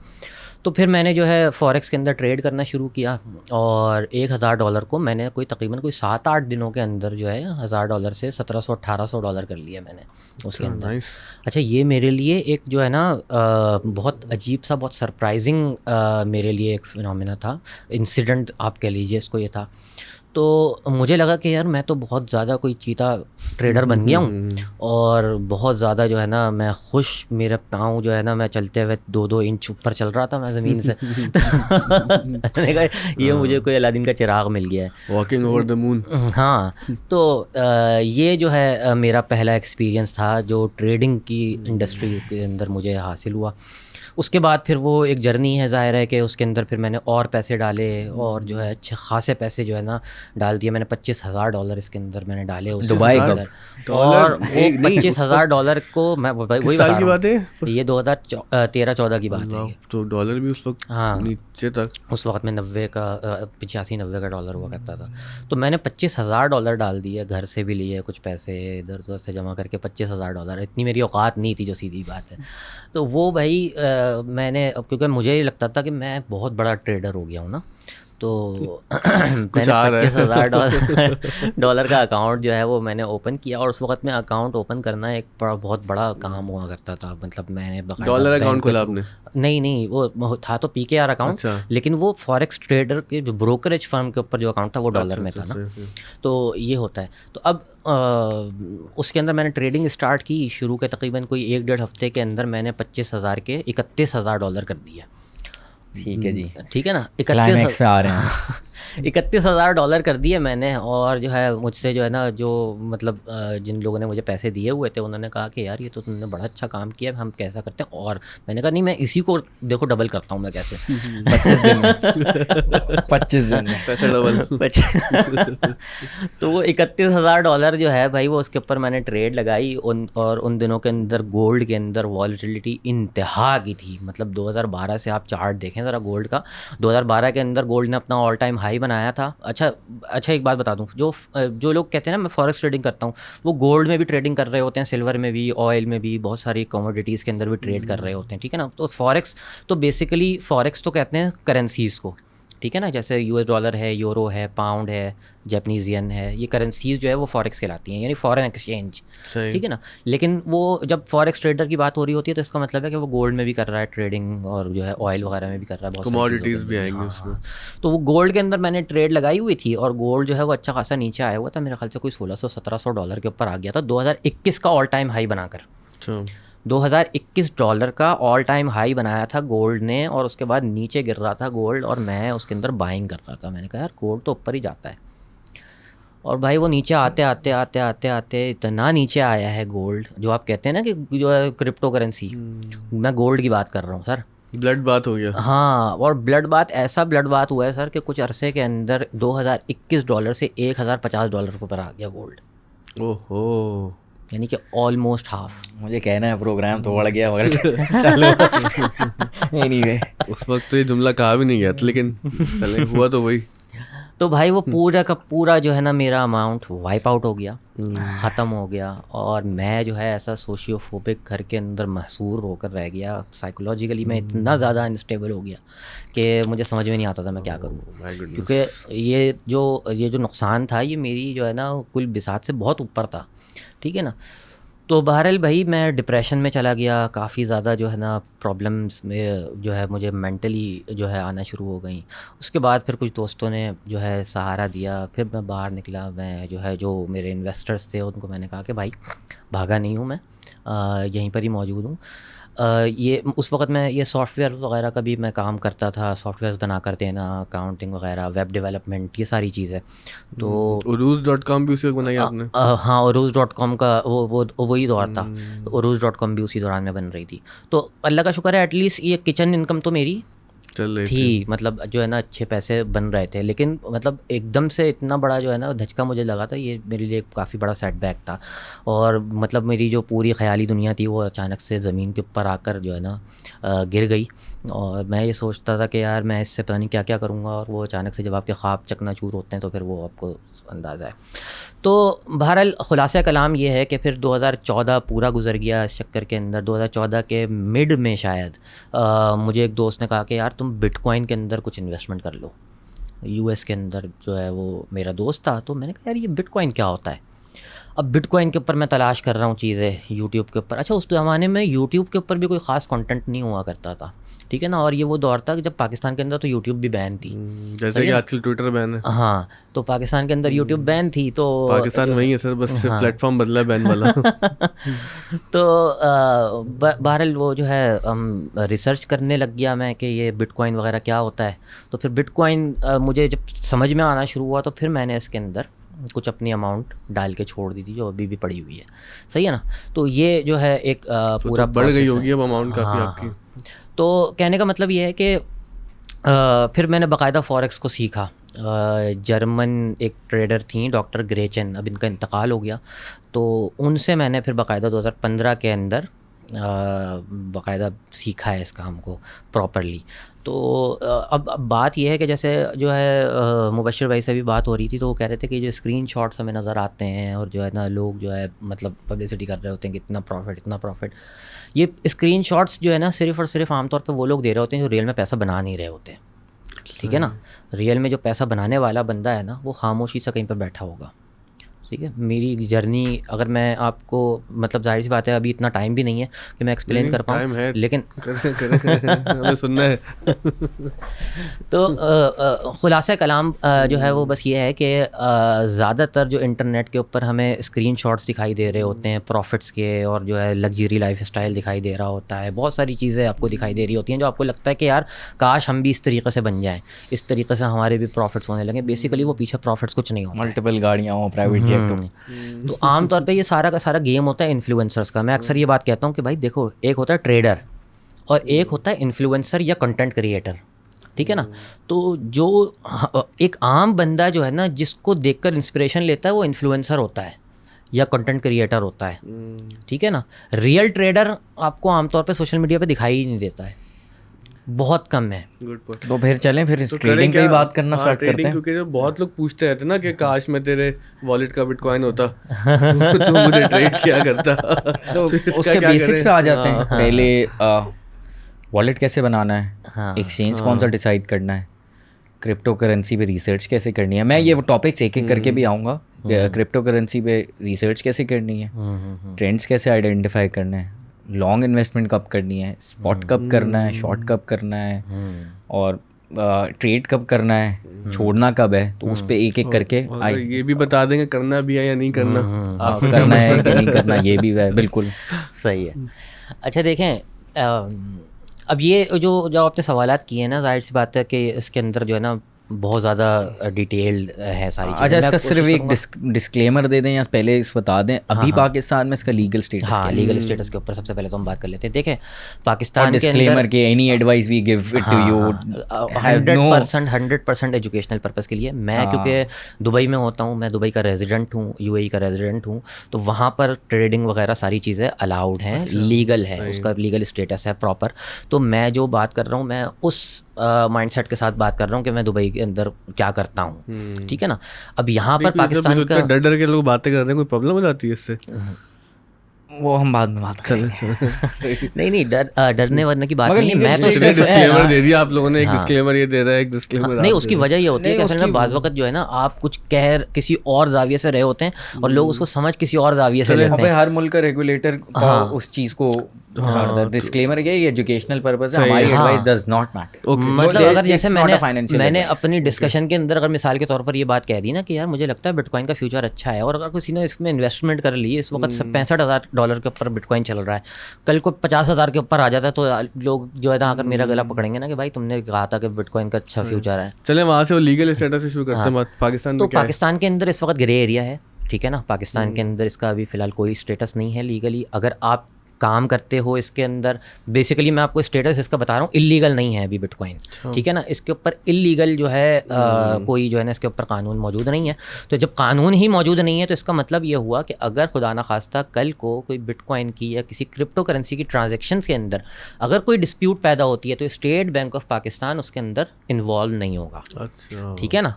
और इस वजह से इसको डिस्करेज किया जाता है पाकिस्तानी रेगुलेटर्स के जो है SECP हाँ SECP वगैरह की तरफ से या स्टेट बैंक ऑफ पाकिस्तान की तरफ से इसको डिस्करेज किया जाता है कि ना करें, क्योंकि इसके पीछे क्योंकि जब रेगुलेशन ही नहीं है तो कल को आपके कोई सुलह सफाई का अगर कोई मामला हुआ, जैसे मिसाल के तौर पर पाकिस्तानी रुपीज़ में अगर मुझसे किसी ने पेमेंट ले ली और मैंने किसी को बैंक ट्रांसफ़र किया और उसके ऊपर कोई डिस्प्यूट आ जाता है, तो मैं कल को बैंक कॉल करके कह सकता हूँ कि भाई ये पेमेंट मुझसे फ्रॉड के तौर पर ली गई है या कुछ स्कैम हुआ है मेरे साथ। बाइनेंस वाला सीन यही कुछ था।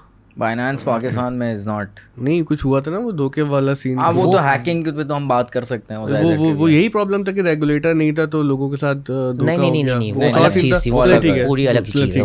अभी हम जनरल ट्रेडिंग पे बात कर लेते हैं। अच्छा, अब आप सबसे पहले जो है ना, आप जो है ना किसी एडवोकेट से, किसी वकील से, किसी लॉयर से जो है ना रब्ता करें और उसके जो है ना रहनुमाई के अंदर जो भी काम कर रहे हैं करें। अब जो यहाँ पर मैं बताने वाला हूँ चीज़ें वो ट्रेडिंग के हवाले से जो है ना चीज़ों को मैं वो करने जा रहा हूँ। आप क्या करते हैं, आप किस मुल्क से हमें देख रहे हैं, किस मुल्क से जो है ना वो है, वो आप अपने मुल्क के हिसाब से अपनी पॉलिसीज़ वगैरह को समझते हुए करेंगे जो भी काम कर रहे हैं, ठीक है ना। तो अब सबसे पहली बात यह है कि क्रिप्टो करेंसी के अंदर बेसिकली सीजन्स होते हैं, ठीक है ना। सीजन्स का मतलब साइकिल्स होते हैं किसी भी मार्केट के अंदर। ये हर मार्केट के ऊपर जो है अप्लाई होती है ये चीज़, चाहे फॉरेक्स मार्केट हो, चाहे क्रिप्टो मार्केट हो, चाहे स्टॉक्स मार्केट हो, चाहे इंडिसेस हो, कुछ भी हो, तो हर चीज़ के अंदर सीजन्स होते हैं, बूम और डूम। हाँ, मतलब सीजन्स के अंदर ये होता है कि एक सीज़न होता है एक्यूमुलेशन का। एक्यूमुलेशन का मतलब ये है कि अभी चीज़ जो है ना वो खामोशी से बैठी हुई है, एक ही जगह के ऊपर नीचे हो रही है, ट्रेड हो रही है छोटी मोटी, फिर उसके अंदर एक पॉइंट आता है कि सप्लाई कम होना शुरू हो जाती है, यानी कि डिमांड बढ़ना शुरू हो जाती है, यानी आहिस्ता आहिस्ता करके वर्ड ऑफ माउथ से लोगों के अंदर फैलना शुरू होती है बात कि भाई बिटकॉइन लेकर रख ले कुछ टाइम के लिए अपने पास, आपने ले लिए, इन्होंने ले लिए, इन्होंने ले लिए और 10-20 लोगों ने और ले लिए।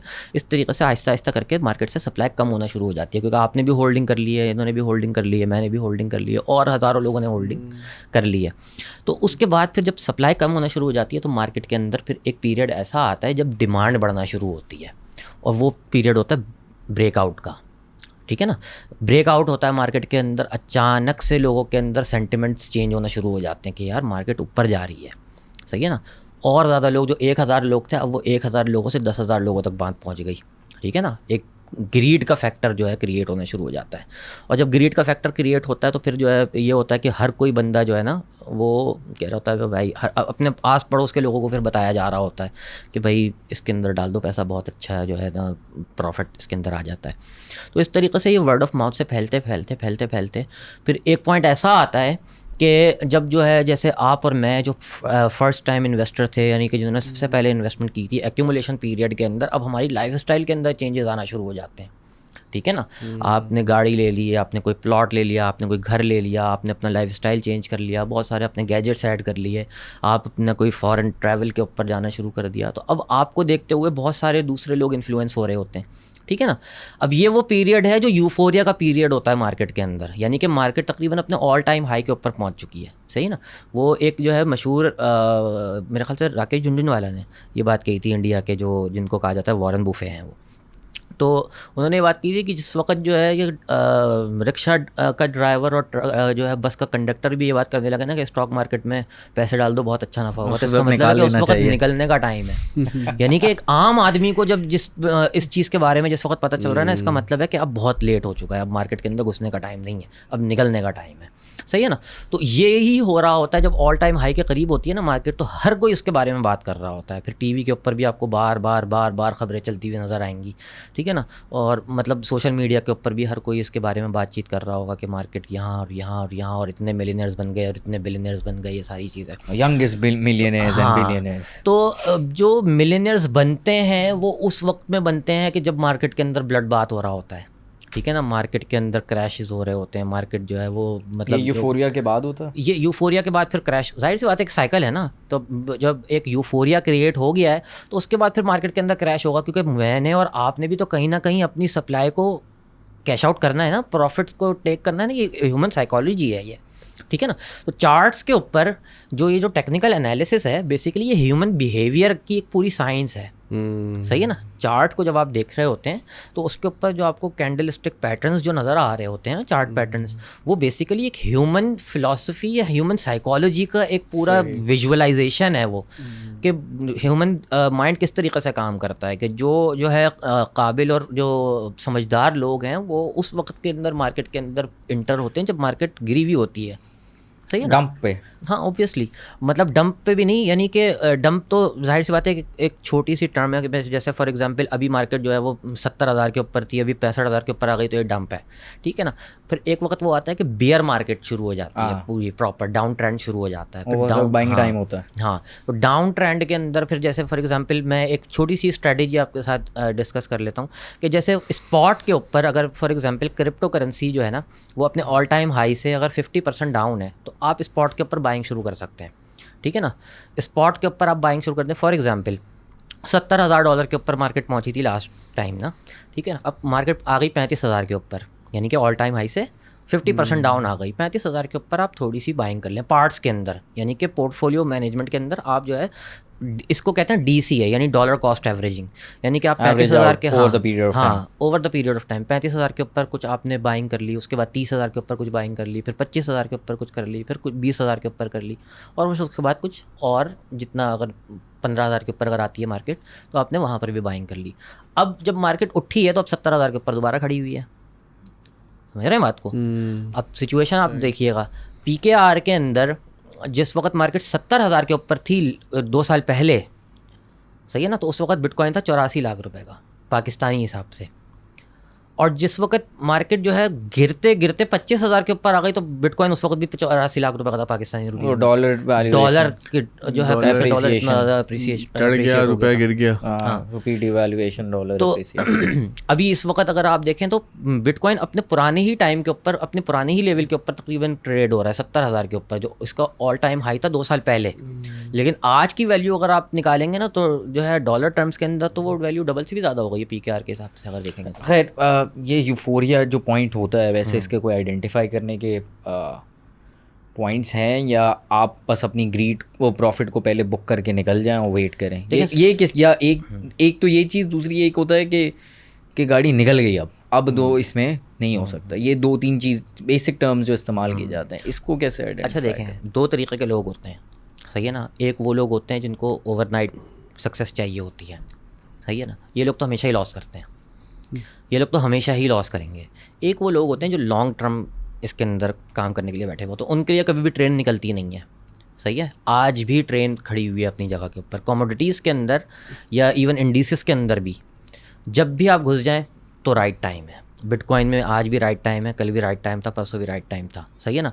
अगर आपने ये सोचा हुआ कि मुझे अगले 10 साल के लिए इसको अपने पास होल्ड करके रखना है, ठीक है ना, अगले 10 साल के अंदर हो सकता है $1 मिलियन पर खड़ा हुआ, सही है।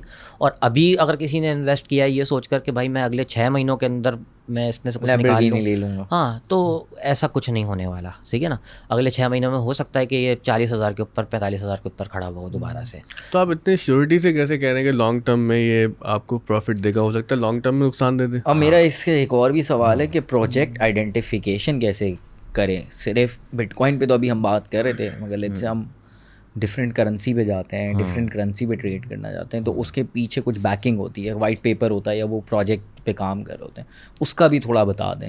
अच्छा देखिए, मैं अगर आपको बिल्कुल सीरियस और फाइनेंशियल प्रोफेशनलिज्म के साथ एक बात बताऊं ना, तो क्रिप्टो करेंसी के अंदर आप कोई फंडामेंटल एनालिसिस नहीं कर सकते हैं, सही है ना। जैसे आपने कहा ना कि प्रोजेक्ट आइडेंटिफिकेशन कैसे हो, तो जब आप किसी फाइनेंस के बंदे से बात करेंगे ना तो वो आपको बताएगा कि सर ये जो आप कह रहे हैं ये तो it is just a joke, कि ये प्रोजेक्ट इसके अंदर इतने इसकी वो हो गई, ये है सारी चीज़ें। मतलब क्रिप्टो करेंसी के अंदर कोई जो है ना फंडामेंटल्स काम नहीं करते हैं, ये क्वांटम फिजिक्स की तरह काम करती है। ये जो असल में फंडामेंटल्स का जो टर्मिनोलॉजी है ना, बेसिकली ये स्टॉक मार्केट की जो है वो है, उसके अंदर उसके अर्निंग, उसकी पूरी जो है इकोनॉमिक्स का रेवेन्यू की पूरी जो है ना आपके पास ऑडिटिंग होती है, सारी चीज़ें होती हैं, आपके पास फैक्ट्स फिगर्स होते हैं। यहाँ पर तो आपके पास कुछ भी नहीं है, ठीक है ना। आप सिर्फ और सिर्फ इस बुनियाद के ऊपर फैसला करते हो कि आया ये मार्केट के अंदर क्या प्रॉब्लम सॉल्व कर रहा है ये प्रोजेक्ट, ठीक है ना। और उसके अंदर भी अक्सर ये प्रॉब्लम्स होती हैं कि ये वो कहते तो ये हैं कि हम ये वाली प्रॉब्लम सॉल्व कर रहे हैं, कम्युनिटी भी अच्छी बना लेते हैं, लेकिन उसके बाद पता चलता है कि पीछे कोई स्कैम या कोई बैकडोर इस तरीके का रखा हुआ है कि रग पुल हो जाता है, रग पुल हो जाए, ठीक है ना। तो रग पुल जो है ना हो जाता है। तो ये जैसे फॉर एग्जांपल लूना के केस के अंदर आप देखें कितना बड़ा कॉइन था, कितने बड़े जो है ना मार्केट कैपिटल के साथ मार्केट के अंदर एग्जिस्ट कर रहा था, और आज देखें तो उसकी ट्रिलियंस के अंदर सप्लाई हो गई। मतलब जो है जो ये जो गिरना शुरू हुआ है मेरे ख्याल से लास्ट जो क्रैश के अंदर मेरे ख्याल से $120 था इसका। उसी ने फिर आगे वो रिसेशन, मतलब क्रिप्टो में रिसेशन की तरफ ढकेला था। हाँ, उसका भी जाहिर सी बात है, एक बड़ा कॉइन था ना वो, एक बड़ा मार्केट कैपिटल था उसका, हाई, मतलब लोग उसको कहते थे कि शायद पता नहीं क्या चीज़ है ये। तो कहने का मतलब ये कि वही बात के फंडामेंटल्स जो है ना इसके ऊपर आप अप्लाई नहीं कर सकते। लॉन्ग टर्म वाली बात भी फिर वो अंदाज़ा ही है। लेकिन उसके अंदर फिर वही बात आ जाती है ना कि मैं कहता हूँ बिटकॉइन और इथेरियम ये तो 100% डिसेंट्रलाइज चीज़ें हैं, इसके अंदर जो भी कुछ है वो फाइनलाइज्ड है। ट्रस्ट फैक्टर भी बहुत ज़्यादा है। हाँ, ये भी कह सकते हैं। प्लस जाहिर सी बात है कि community over the period of time build हुई है, ज़ाहिर है। और फिर दूसरी बात ये है कि इसके अंदर जो भी कुछ है ना वो सारा का सारा 100% ट्रांसपेरेंट है, कोई बैकडोर उसके अंदर मौजूद नहीं है, डिसेंट्रलाइजेशन है उसके अंदर प्रॉपर। तो कहने का मतलब ये है कि ये एक यूँ समझ लीजिए कि क्रिप्टो करेंसी के अंदर सेफ हैवन कमोडिटीज़ इनको कहा जा सकता है। ठीक सही है ना, या ब्लू चिप कह सकते हैं इसको, क्या नहीं? हाँ, ये शायद इसको जो भी आप नाम देना चाहें, जिसको जो सब्सटीट्यूट इसका ये पैरेलल यूनिवर्स का इसका डोपलगैंगर है, जैसे US 500 है। सब थोड़ा काफ़ी एकेडमिक गुफ्तगू है ना, मुझे वो याद आ रहा था कि वो अपनी लामकानी में रहे मस्त, मुझे इतना बता दे मैं कहाँ हूँ। तो पाकिस्तान के तो कर्जा उतारने की बात हुई थी क्रिप्टो करेंसी से, हाँ, वो बात क्या थी, और क्या पाकिस्तान अपना कर्जा बिटकॉइन से उतार सकता है? बहुत संजीदा होकर सवाल कर रहा हूँ मैं। देखें अब ये जो है ना थोड़ा सा कंट्रोवर्शियल जो है ना ये मामला हो जाएगा अगर मैं इसके ऊपर दो टोक कोई बात करता हूँ। मगर वही है, मगर बहुत वॉलेटाइल है, अगर इस पे काम करके बहुत वॉलेटाइल बहुत ज़्यादा है ये मार्केट। और पाकिस्तान का कर्जा उतारने के और बहुत सारे तरीके हैं।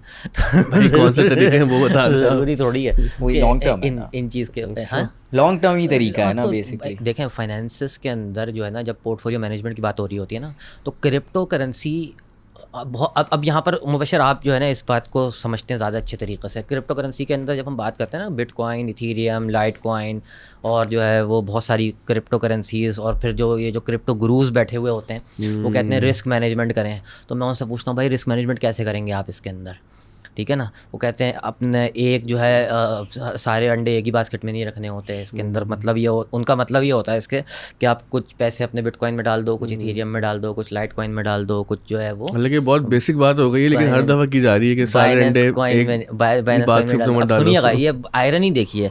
अब आयरनी देखिए यहाँ पर प्रॉब्लम क्या है, यहाँ पर प्रॉब्लम यह है कि लोगों को रिस्क मैनेजमेंट का ही नहीं पता कि रिस्क मैनेजमेंट कहते हैं किसको है। भाई सारे अंडे एक बास्केट में डाल दिए, सारे अंडे आपने अलग अलग बास्केटों में डाल दिए, 6 बास्केटें आपने ली, उसके अंदर 2-2 अंडे डाल दिए, 12 अंडे 6 बास्केटों में डिवाइड हो गए, और आपने 6 की 6 बास्केटें उठाकर साइकिल के पीछे वाली जो है ना टोकरी के अंदर रखी, साइकिल चला रहे हो, आप साइकिल ही गिर गई तो आप क्या करोगे? ठीक है। क्रिप्टो मार्केट अपने आप में वो साइकिल है, ठीक है ना। जब मार्केट गिरती है ना तो सभी कुछ गिर जाता है, फिर उसके अंदर कोई टोकरी सलामत नहीं रहती है।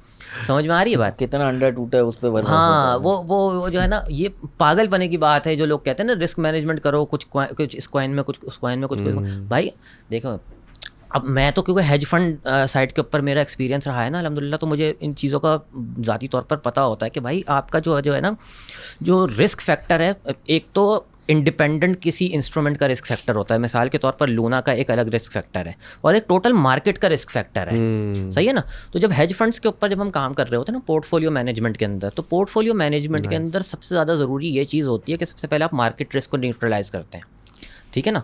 जब मार्केट रिस्क न्यूट्रलाइज हो गया उसके बाद फिर आप देखेंगे कि भाई अब ये कौन सी इंडिपेंडेंट चीज़ है जिसके ऊपर मैं ट्रेड ले सकता हूँ। अच्छा, मैं अब आपको बिल्कुल वापस से खींच के लाऊंगा क्योंकि अब ये निकल गई ये बात आगे। तो हम ज़रा वापस सिंप्लिसिटी पे आते हैं। हमने अभी टर्म्स डिस्कस कर लिए जिसमें आपने एक्यूमुलेशन बताया, ब्रेकआउट बताया, यूफोरिया बताया, और उसके बाद और अभी आपने अभी बोला, मैंने जब पूछा कि प्रोजेक्ट आइडेंटिफाई किया उसमें कोई कोई इसके अंदर कोई रूल नहीं है, कोई रूल ऑफ थंब नहीं है ऐसा कि जिसके ऊपर मैं कोई बात कर सकूं। मगर इसमें भी ऑल्ट कॉइन्स आ रहे होते हैं, मगर कुछ तो होगा ना, कुछ तो एक उसके अंदर आप एहतियाती तदाबीर के तौर पर आप ये कर सकते हैं। रिस्क मैनेजमेंट क्या करें? आप एहतियाती तदाबीर के लिए आप ये कर सकते हैं, सबसे पहले तो अपने पोर्टफोलियो को, जो टोटल पोर्टफोलियो है आपका, यानी कि आपकी जो टोटल सेविंग है, अगर आप उसमें कुछ डालना चाह रहे हैं तो सबसे पहले तो ये आप फैसला करें कि आपने 10% से ज़्यादा नहीं डालना क्रिप्टो मार्केट में, ओवरऑल।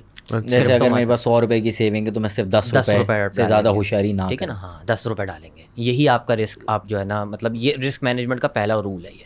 ऐसा नहीं है कि आपने 100 रुपये की आपकी सेविंग थी, आपने 100 रुपये के अंदर से 10 ये वाला कॉइन, 10 के ये वाले कॉइन, 10 के ये वाले कॉइन और 10 कॉइन ले कि अगर 10 जाएंगे तो मुझे इतना अफसोस नहीं होगा और मेरी पोजीशन भी मुख्तलिफ वो मुश्किल में नहीं आ जाएगी। तो ये है, तो जो है ना, मतलब और अगर मिसाल के तौर पर अगर आप किचन इनकम के लिए जो है स्ट्रगल कर रहे हैं तो आपको तो बिल्कुल नहीं घुसना चाहिए इस मार्केट के अंदर, ठीक है ना। ठीक है, किचन इनकम के लिए अगर आप स्ट्रगल कर रहे हैं तो आपके लिए नहीं है ये मार्केट। तो 100 के अंदर से आप 10 जो है वो इस मार्केट के अंदर डालें। अब उस 10 को डिवाइड कर लें। वो 10 को डिवाइड कैसे करेंगे कि 50% आप डालें बिटकॉइन और इथेरियम के अंदर, ठीक है, सही है ना।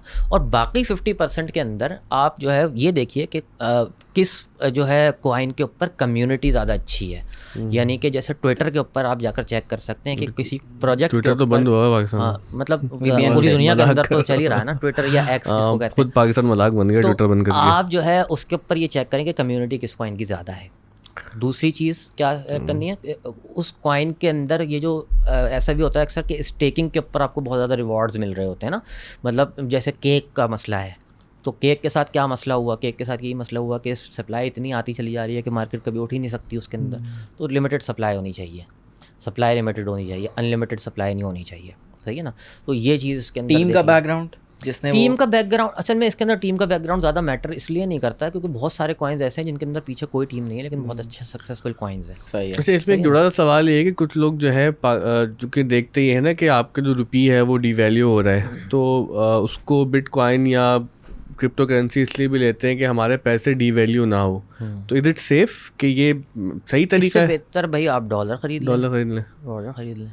अगर मतलब आप सेफ ही रहना चाह रहे हैं इन्फ्लेशन से तो आप डॉलर खरीदें, या कोई अगर आप फ्रीलांसिंग वगैरह करते हैं या कोई और काम करते हैं तो आप जो है अगर आप जैसे रेमिटेंसेस लेकर आ रहे हैं मार्केट के अंदर, गोल्ड खरीद लें। अच्छा, गोल्ड भी आपको ये वॉलेट सवाल भी पूछ लो, वॉलेट और एसेट्स वाला ना, वो तो ये पहले आपने ही बता दिया। 100 रुपये हैं तो 10 रुपये करें, 10 रुपये हैं तो 50 रुपये, 5 रुपये जो है इथेरियम बिटकॉइन और 5 रुपये में आ रहा है। उसके बाद फिर व्हाट टाइम टू एंटर, या किसी भी वक्त एंटर करके एवरेज आउट करें, व्हाट टाइम टू एग्जिट। मैंने आपको बताया कि ऑल टाइम हाई से जब 50% गिर गई हो मार्केट, उस वक्त जो है ना एंटर होने का टाइम होता है, एंटर होने का टाइम होता है। कोशिश करें 50% से ज़्यादा गिर जाए। लेकिन ये है कि अगर मतलब बहुत सारे लोग ऐसे होते हैं ना, वो कहते हैं यार कहीं ट्रेन ना मिस हो जाए, तो उसके लिए हाँ आप जैसे ऑल टाइम हाई से 50% डाउन अगर बिटकॉइन है ना फॉर एग्जाम्पल, तो it is a reasonable time to enter, ठीक है ना, इन द मार्केट।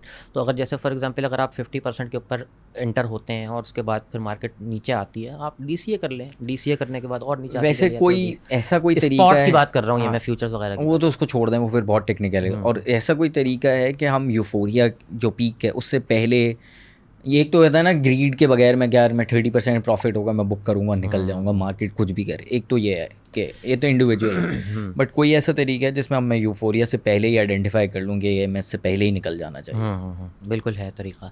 उसका तरीक़ाकार आमतौर पे ये होता है, देखें चार्ट के ऊपर जो है ना कुछ ऐसी जो है ना इंडिकेटर्स होते हैं, इकोनॉमिक इंडिकेटर्स, जिनको जो है ना आप अगर आइडेंटिफाई कर लें ना तो आप थोड़ा सा सेफ़ हो सकते हैं किसी न किसी दर्जे के अंदर। फॉर एग्जांपल अगर आप बिटकॉइन का चार्ट अगर खोल के देखें, 2020-21 का जो चार्ट है ना वो खोल कर देखें, उसके ऊपर आप सिंपल एक काम कर लें, मूविंग एवरेज 200 का मूविंग एवरेज लगा दें आप उसके ऊपर।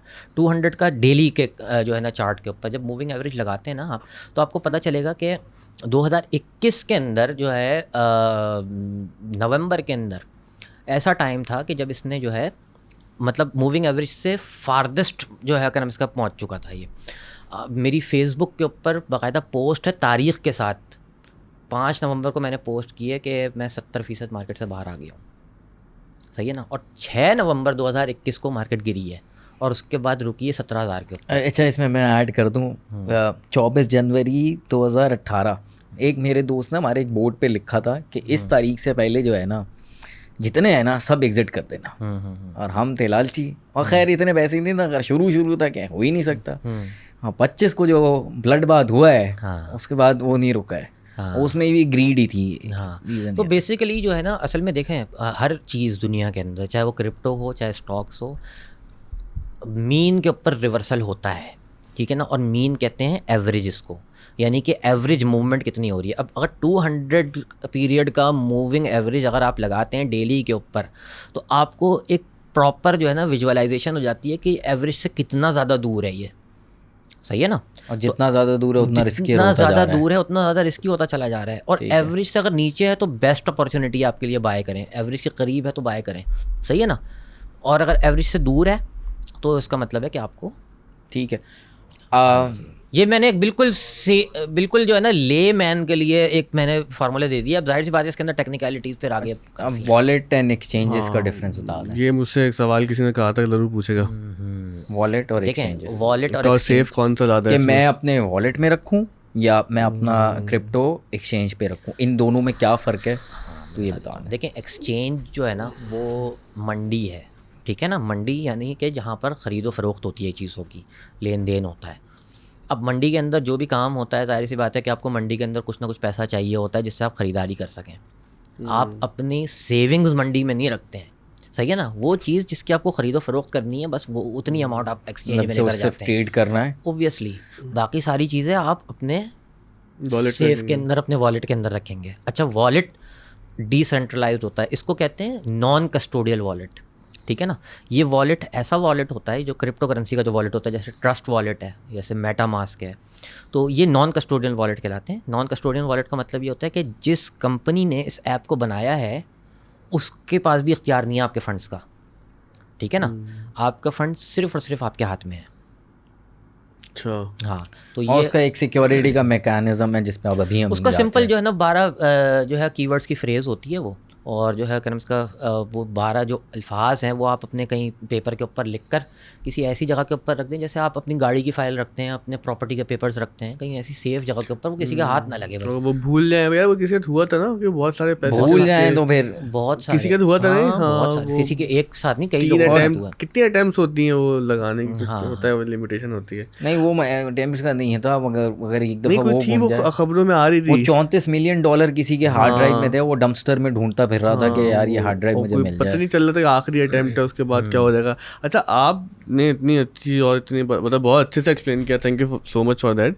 तो आप ये कोर्स भी करवा रहे हैं ऑनलाइन, अगर आप उसके हवाले से अच्छा कोर्स से पहले, अब यही है ना, कोर्स से पहले इनसे सुन लो ना। नहीं मैं इनको ही सवाल करूंगा, तुम्हारे जो सवाल आते हैं उसके बाद में कर लेंगे। कोर्स से पहले कि कोर्स हर कोई करा रहा था, शॉपिफाई में भी आजकल चला हुआ है और फॉरेक्स में भी। मुझसे उनका खुद का पोर्टफोलियो का बर्बादी होती है, वो कमा वो कोर्सेज कर रहे होते हैं। ऐसा ही है। एक अच्छा कोर्स आइडेंटिफाई करना एक, और दूसरा एक स्कैमस्टर को आइडेंटिफाई करना, ये बहुत एक मेजर रीज़न है, क्योंकि काफ़ी लोग पैसा लगा के डुबा के बैठे होते हैं कि यार सही है, सही। फिर वो ट्रेन के पीछे सोचा था पहले वो अपना तसल्ली से बता दे, उसके बाद मैं एक साथ ही नहीं, ये वाला सवाल मेरे ख्याल से पहले ज़्यादा बेहतर है, रीज़नेबल है ज़्यादा।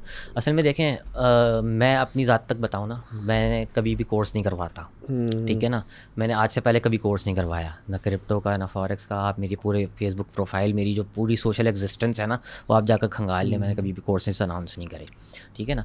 और कोर्सेज़ का मैं वैसे भी मुखालिफ रहा हूँ। उसकी वजह ये होती है कि आम तौर पर जो लोग कोर्स करवाने वाले होते हैं ना, 99% ऑफ द केसेस के अंदर, 99% ऑफ द केसेस की बात कर रहा हूँ मैं, उनका main source of income course ही करवाना। आपके खिलाफ वीडियो बन जाएगी।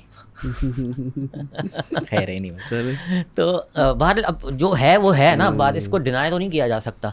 अब बात ये है कि भाई मैं एक जो है फॉर एग्जांपल सक्सेसफुल ट्रेडर हूँ, ठीक है ना। मुझे क्यों जो है ना इतनी दिमाग खपाई की ज़रूरत है कि मैं $200 $300 लेकर और लोगों से फ़ीस कलेक्ट करता रहा हूँ, और जो है मैं लोगों के साथ पूरा टाइम स्पेंड करता रहा हूँ। मेरे टाइम की अपनी एक वैल्यू है ना, क्या ख्याल है। तो अगर मैं इतना ही कमा रहा हूँ और इतना ही सक्सेसफुल हूँ, तो मैं क्यों किसी को जो है कोर्सेज ऑफ़र करूँगा। हाँ, अगर किसी के अंदर अब्दुल एदी जाग गए तो कहने का मतलब ये कि वो जो है ना चीज़, लेकिन वो खिलाफ वाक़या है, ऐसा होता नहीं है आमतौर पे। तो कहने का मतलब ये है कि सबसे पहले जो है ना आइडेंटिफाई करने के लिए जो है ना सबसे पहले ज़रूरी होता है कि आप उनसे वेरीफाइबल ट्रैक रिकॉर्ड मांगें। जो आपको कोर्स ऑफ़र कर रहे हैं ना, आप उनसे कहें कि सर आप ट्रेडिंग करते हैं, माशाल्लाह बहुत अच्छी बात है, मैं चाह रहा हूँ कि आप मुझे अपना अकाउंट तो दिखाएं कि आपने पिछले 1 साल के अंदर, पहले तो मैं कहता था 1 साल का, अब तो मैं कहता हूँ 3 महीनों का दिखा दो बस। तो स्क्रीनशॉट लेके देंगे ना। हाँ, वो स्क्रीनशॉट नहीं, वेरीफाइबल ट्रैक रिकॉर्ड। स्क्रीनशॉट तो आप मुझसे थोक के हिसाब से ले लें जितने चाहिए। वो क्या होता है वेरीफाइबल ट्रैक रिकॉर्ड? क्या होता है, अब जैसे फॉरेक्स की अगर हम बात करें ना, तो MT5 जो टर्मिनल है, ट्रेडिंग का टर्मिनल, उसके अंदर बाकायदा एक रीड ओनली पासवर्ड होता है।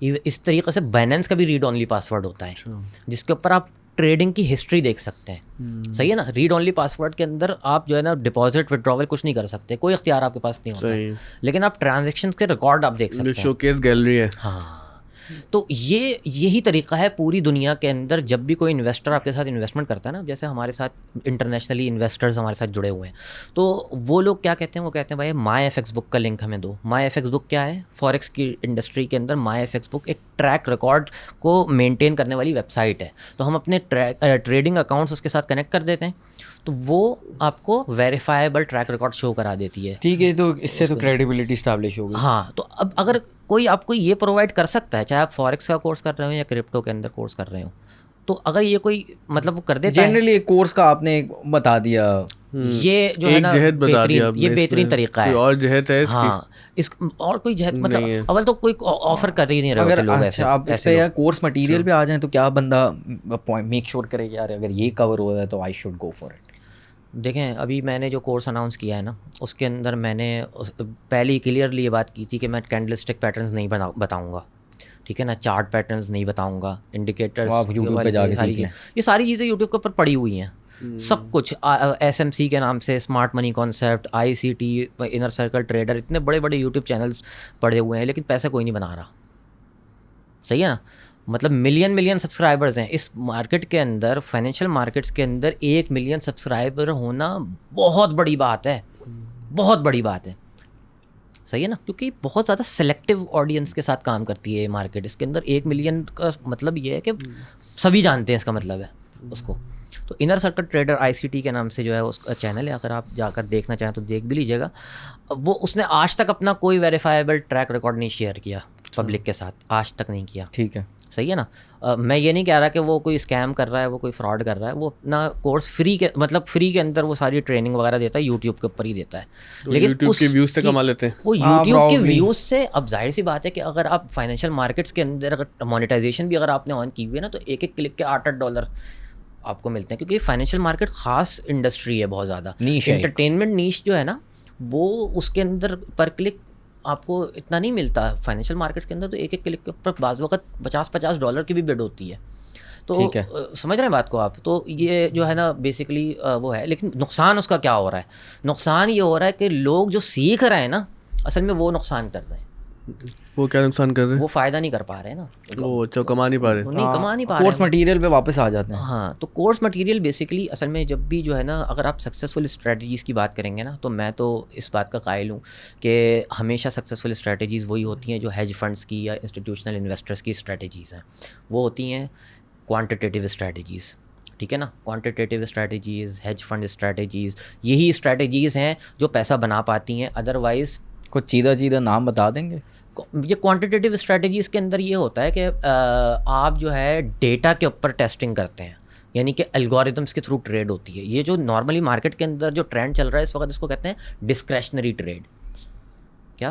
डिस्क्रेशनरी, ठीक है। यानी कि आप प्राइस एक्शन के ऊपर बात कर रहे हैं, आप SMC के ऊपर, आप चार्ट पैटर्न्स के अंदर bat pattern, double top, double bottom और ये सारे पैटर्न्स के ऊपर जो आप बात कर रहे होते हैं ना, लिक्विडिटी का कॉन्सेप्ट हो गया और जो है मतलब ऑर्डर ब्लॉक्स हो गए, ये सारी चीज़ों से मिलाकर आप डिस्क्रेशन के ऊपर जो है ना अपना एक बायस बनाते हैं कि मार्केट यहाँ से ऊपर जाएगी या यहाँ से नीचे आएगी, जिसको सवाब दीदी इख्तियार कहते हैं। सवाब दीदी, बिल्कुल बिल्कुल। और इसके अंदर 100% ट्रेडर्स फेल होते हैं।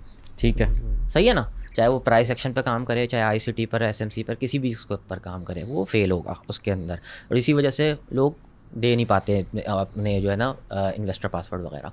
तो कहने का मतलब ये है कि मैं जो काम करता हूँ वो क्वांटिटेटिव जो है टेस्टिंग के बुनियाद के ऊपर करता हूँ। यानी हमारे पास डेटा होता है, यानी कि कोई एक पैरामीटर सेट किया फॉर एग्जांपल, और उसके ऊपर 1000 ट्रेड्स को टेस्ट किया, ठीक है ना।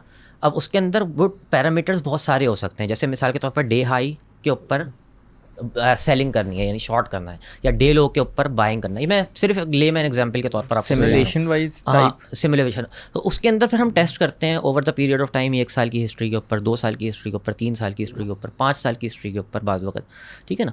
तो उसके बाद जो डेटा हमारे पास आता है ना, that is far more reliable. उसके अंदर आपको ये पता होता है कि भाई ड्रॉ डाउन कितना है, उसके अंदर आपको ये पता होता है कि भाई कितना जो है हमारे पास मतलब जो है ना रिस्क का कितना फैक्टर है, कितनी एवरेज प्रॉफिटेबिलिटी रहेगी, ईयर एंड के ऊपर मैं कितना पैसा बना लूँगा या क्या चीज़ है, मतलब कितना जो है मार्केट नीचे जाए तो मुझे जो है ना मार्केट से एग्जिट हो जाना चाहिए। सारी चीज़ें पहले से ही प्रेडिक्टेबल हो जाती हैं आपके लिए, सही है ना, क्योंकि आपके पास डेटा है प्रॉपर। ठीक है। अब आप सोचें ना कि आपने कोई स्ट्रैटेजी सीखी है फॉर एग्जांपल, अब उस स्ट्रैटेजी को टेस्ट तो करना चाहिए ना, या नहीं करना चाहिए? तो बेसिकली आप वो डेटा क्वांटिटेटिव एनालिसिस। हाँ, अगर आपसे कोई पूछे कि आप सवाब के लिए कोर्स पढ़ा रहे हैं तो आप क्या कहेंगे? एक और disclaimer, this is not for the advertisement of Muzammil's course. बिल्कुल बिल्कुल। अब देखें, मैं तो बिल्कुल ये मैंने जो अभी कोर्स शुरू किया है ये सिर्फ और सिर्फ मैंने सवाब की नीयत से शुरू किया है, सही बता रहा हूँ कि मैं। अब लोग इसको क्या नाम दें, मुझे इसके बारे में जो है ना, मैं उस बारे में बिल्कुल खामोश हूँ। मैंने अपनी जो कोर्स की फ़ीस रखी है वो $1000 रखी है। मार्केट के अंदर $500 वाला भी कोर्स अवेलेबल है, $100 वाला $1000 पूरे कोर्स की फीस है? हाँ, पूरे कोर्स की फीस $1000। अगर मैं एक enroll महीने होना का चाहूँ- कोर्स, एक महीने का कोर्स है, टोटल 12 क्लासेज हैं, 3 क्लासेज। अगर मैं आपके कोर्स में एनरोल होना चाहूँ लेट से, तो मैं कहाँ आपके फेसबुक पे आके देखूंगा? हाँ, फेसबुक के ऊपर आकर मुदम्मिल मुझे- शेख के नाम हाँ, से आपका मुदम्मिल जो शेख। चाहिए वो हम लिंक अगर अभी डिस्क्रिप्शन में डाल क्लासेस देंगे। फुल हैं। हाँ, तो क्लासेस फुल हैं अभी है सीट्स हैं? हाँ नहीं, अभी तो 30 class of the next batch जब अच्छा, मैं अभी अनाउंस करूँगा एक पहला फुल हो गया। हाँ, अभी तो चलिए हम डिस्क्रिप्शन में आपका फेसबुक का लिंक डाल देंगे, ताकि किसी को कोर्स करना है तो तो मार्केट के अंदर भाई $50 वाला भी कोर्स अवेलेबल है, लेकिन बात वही है कि सस्ती चीज़ हमेशा महंगी पड़ती है। तो ठीक है, क्वांटिटेटिव एनालिसिस। उसके अलावा तो देखें, मैंने जो है ना पिछले 11 सालों के अंदर जो सीखा है ना, वो यही सीखा है कि मार्केट के अंदर 99% नहीं 100% लोग सिर्फ लॉस कर रहे हैं, क्योंकि मैं ब्रोकरेज फर्म्स को अपनी सर्विसेज दे रहा हूँ, सही है ना, रिस्क मैनेजमेंट सर्विसेज दे रहा हूँ, और जो है इसका डीलिंग सर्विसेज प्रोवाइड करता हूँ मैं। दुबई तो ब्रोकर्स की मंडी है, ठीक है ना, तो दुबई के अंदर इतने ज़्यादा ब्रोकर्स हैं, दुनिया के अंदर जितने भी ब्रोकर्स काम कर रहे हैं सारों के सारे ऑपरेशनल ऑफिस वगैरह जो हैं वो दुबई के अंदर हैं, काम कर रहे हैं। तो मैंने तो लोगों के स्टेटमेंट्स देखे हुए हैं ना ट्रेडर्स के, उसके अंदर बड़े बड़े इन्फ्लुएंसर्स भी शामिल हैं, तो वो कैसे ट्रेडिंग कर रहे हैं मैं डेस्क के उस साइड के ऊपर बैठा हुआ देख रहा हूँ। ठीक है, समझ रहे हैं बात को? तो उसके अंदर से 99 नहीं 100% लोग लॉस करते हैं। अब आप जो है ना, अब आप देखें उसकी वजह क्या है, बुनियादी तौर पर वजह को समझिएगा। अभी मैंने पिछले दिनों में एक पोस्ट लिखी थी कि इंडिया, पाकिस्तान, बांग्लादेश, अफगानिस्तान और इन जैसे ममालिक के अंदर से जब आप किसी भी फाइनेंशियल इंडस्ट्री की किसी ब्रोकर की वेबसाइट को खोलेंगे ना, तो आपको वहाँ पर नज़र आएगा स्टैटिस्टिक कि 87% लोग लॉस करते हैं इंडस्ट्री के अंदर। तो इसका मतलब ये हुआ कि बाकी जो 13% लोग बचे वो फ़ायदा करते होंगे, लेकिन नहीं, ऐसा नहीं है। वो क्या कर रहे हैं? ऐसे उसके अंदर से भी 13 के अंदर से 12% या 12.5% लोग ऐसे हैं जो ब्रेक इवन के ऊपर निकल जाते हैं 3 महीने 6 महीने के बाद। सिर्फ 0.5% ऐसे लोग हैं जो वाकईतन प्रॉफिट करते हैं। इतनी बड़ी इंडस्ट्री सिर्फ 0.5% लोगों के प्रॉफिट ये मैं बता रहा हूँ, ये मैं बता रहा हूँ इस खित्ते की बात। अच्छा, ये हमारी जब यूके से वही वेबसाइट आप खोलेंगे ना, तो वहाँ पर आपको दिखाई देता है 46% लोग लॉस करते हैं। वो फाइनेंशियल लिटरेसी बेहतर है उधर। ऑब्वियसली फाइनेंशियल लिटरेसी का मसला है सारा का सारा। हमारे यहाँ फाइनेंशियल लिटरेसी ज़ीरो है, बात ये है असल में। ये सबसे अहम नुकता उठाया आपने। हाँ, ये तो पूरा कल्मिनेट हो गया हमारी सारी बातें। अच्छा, अगर कोई क्रिप्टो, फॉरेक्स, पैसे वैसे का कोई सवाल है तो करना, ताकि वरना हम पे इल्मी अदबी कोई बात कर लें इनसे एक हाथ। वो अगर सवाल करते जाएंगे तो रुकेंगे खत्म कर लो, कंक्लूड करो फिर आगे मैं बस आप अपने ना एक बुलेट पॉइंट्स बता दें कोर्स का जो भी आप कर रहे हैं, ताकि कोई दूसरा भी अगर कोई कोर्स देख रहा हो किसी और का, तो वो देख सके यार ये एक चीज़ें कवर हो रही हैं। देखें, कोर्स किसी से भी करें आप, उसमें कोई प्रॉब्लम नहीं है। बस एक चीज़ का ध्यान रखें कि वो जो कोर्स आपको करवाने वाला है, आया वो खुद प्रॉफिटेबल ट्रेडर है या नहीं है। वो कंटेंट क्रिएटर नहीं होना चाहिए। डन। वो ये भी अच्छा, ये भी ज़रूरी नहीं है कि वो उसका लाइफ स्टाइल हो सकता है बहुत अच्छा हो, क्योंकि फॉरेक्स इंडस्ट्री के अंदर अगर आप काम कर रहे हैं या किसी भी क्रिप्टो इंडस्ट्री में काम कर रहे हैं, तो सिग्नल्स की फ़ीस से, रेफरल की फ़ीसों से आप इतने पैसे बना लेते हैं कि आपका लाइफ स्टाइल बहुत अच्छा हो जाता है। ठीक है, लेकिन हो सकता है आप फिर भी प्रॉफिटेबल ट्रेडर आप ना हो। एज अ ट्रेडर आप प्रॉफिटेबल, ये पॉइंट आ गया। ठीक है ना, एक पॉइंट ये चेक करें। और वेरीफाइबल ट्रैक रिकॉर्ड होना चाहिए। दूसरा पॉइंट वेरीफाइबल ट्रैक रिकॉर्ड। अगर जैसे फॉरेक्स है ना, तो उसके अंदर इन्वेस्टर पासवर्ड मांगे, या माई फेसबुक का लिंक मांगे, या बाइनेंस का रीड ओनली पासवर्ड मांगे। कोई ना कोई तो ऐसा प्रूफ होगा ना जो वो आपको दिखा सके कि भाई मैं 2 हो गए। मैं ट्रेड कर सकता हूँ। मटीरियल वाइज जो है ना, अच्छा अब ये मेरी ज़ाती राय हो सकती है। आपकी ज़ाती राय पे ये भी बात कर रहे हैं। मेरी ज़ाती राय ऐसी है कि जो है मैनुअल ट्रेडिंग के अंदर कोई सक्सेसफुल नहीं हो सकता। ठीक है, मैनुअल ट्रेडिंग के अंदर हाँ, इन्वेस्टमेंट अगर आपने करके छोड़ दी, जैसे बिटकॉइन खरीद के छोड़ दिए 2-3 साल 4 साल के अंदर, वो डबल ट्रिपल 4 गुना 5 गुना हो सकते हैं। ठीक है ना, लेकिन अगर आप किचन इनकम चलाने की सोच रहे हैं, यानी कि डे ट्रेडिंग करने की सोच रहे हैं, तो उसके अंदर फिर मैनुअल ट्रेडिंग, तो मैनुअल की जगह ऑटोमेटेड रोबोट्स के ज़रिए हमेशा इसी के अंदर ही फ़ायदा हो सकता है, वरना फ़ायदा नहीं हो सकता। तीसरी चीज़ जो है वो ये है कि कोशिश करें कि अगर आप जो है ना डे ट्रेडिंग के अंदर आना ही चाह रहे हैं ना, तो फिर क्रिप्टो के बजाय फॉरेक्स की तरफ आ जाएं। वो एक लीगैलिटी इशू है मगर पाकिस्तान नहीं, क्यों? फॉरेक्स तो इलीगल है, 100% लीगल है, लीगल है, 100% लीगल है। पाकिस्तान मर्केंटाइल एक्सचेंज के अंडर में आप अपना अकाउंट खोल सकते हैं। पाकिस्तान का रेगुलेटेड इदारा है। नहीं, वो कोई ऐप आई थी ना जो अभी नहीं, वो तो फिर बहुत सारी जो लेमैन के लिए अगर आप एक्सप्लेन करते हैं बाइनेंस क्या है, क्या था? बाइनेंस एक मंडी है, एक एक्सचेंज है, क्रिप्टो करेंसी के अंदर सबसे बड़ी एक्सचेंज है, ठीक है ना। अगर ट्रस्ट वाइज देखा जाए तो अगर आप दुनिया के अंदर किसी भी क्रिप्टो एक्सचेंज के ऊपर ट्रस्ट कर सकते हैं तो वो बाइनेंस एक्सचेंज है, ठीक है ना। लेकिन उसके अंदर सिर्फ ट्रेडिंग की अमाउंट, आपने जिस अमाउंट से आपने ट्रेडिंग करनी है या जब भी आपने कोई बाइंग या सेलिंग करनी है तो आप बाइनेंस के ऊपर जाएंगे। बल्कि अब उसके लिए भी डिसेंट्रलाइज्ड एक्सचेंजेस हैं, ज़ाहिर है उनकी फ़ीसें वगैरह ज़्यादा हैं, लेकिन बाइनेंस एक ईजी मेथड है जिसके थ्रू आप अपने कॉइन्स को कन्वर्ट कर सकते हैं एक से दूसरे के अंदर। तो ये चीज़ है। अब तो आप पैसे और क्रिप्टो करेंसी और फॉरेक्स की इतनी बड़ी बड़ी बातें कर रहे हैं। एक ज़माना आपका वो भी था जो अहमद जावेद साहब के एक शेर में जिसकी तर्जुमानी होगी ना कि दुनिया का कोई दाग मेरे दिल को क्या लगे, अल्लाह मांगा ना एक दिरहम भी कभी इस बखील से। तो वो ज़माना क्या था। आप जब उर्दू महफिल पर आप बहुत एक्टिवली पोस्ट लिखा करते थे, अदबी हवाले से आपने बहुत चीज़ें लिखी। उरूज़ कहते हैं शेर के उस इल्म को कि जिससे हम शेर का वज़न जांचते हैं ना, मीटर पता चलता है कि ये शेर जो है बहर में है, वज़न में है, नहीं है। और फ़लसफ़े के हवाले से आपने बहुत जो है वो लिखा। फिर वो इल्हाद वाली बहसें बहुत की आपने शहर भर में, और हमने सुना है कि कुछ बहुत से मौलाना आज़ाद आपको अपने नुमाइंदे के तौर पर भी लेके जाते थे वो बहसें करवाने के लिए। तो वो हाउ वाज दैट टाइम, याद आता है वो सब? 2010-11 की बात है जब मुझे उर्दू अदब से शग़फ़ हुआ।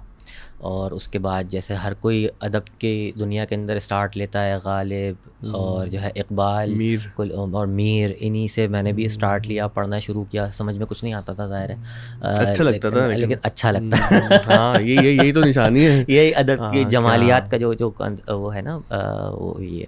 तो कहने का मतलब ये है कि मुझे हमेशा से मुश्किल चीज़ें पसंद आती हैं। मुश्किल पसंद है? हाँ, मैं मुश्किल पसंद इंसान हूँ, खुश्क इंसान हूँ, जिसको आप कह देंगे ना कि वो जो जिसको साइकोलॉजी के अंदर कहते हैं लेफ़्ट ब्रेन कहते हैं आई थिंक, जिसका मैथमेटिकल जो है ना उनकी तरफ ज़्यादा रुझान होता है चीज़ों की तरफ, यानी कि टेक्निकलिटीज़ की तरफ ज़्यादा रुझान होता है। मैं आर्टिस्टिक के बजाय टेक्निकलिटीज़ के ऊपर ज़्यादा फोकस रखने वाला इंसान हूँ।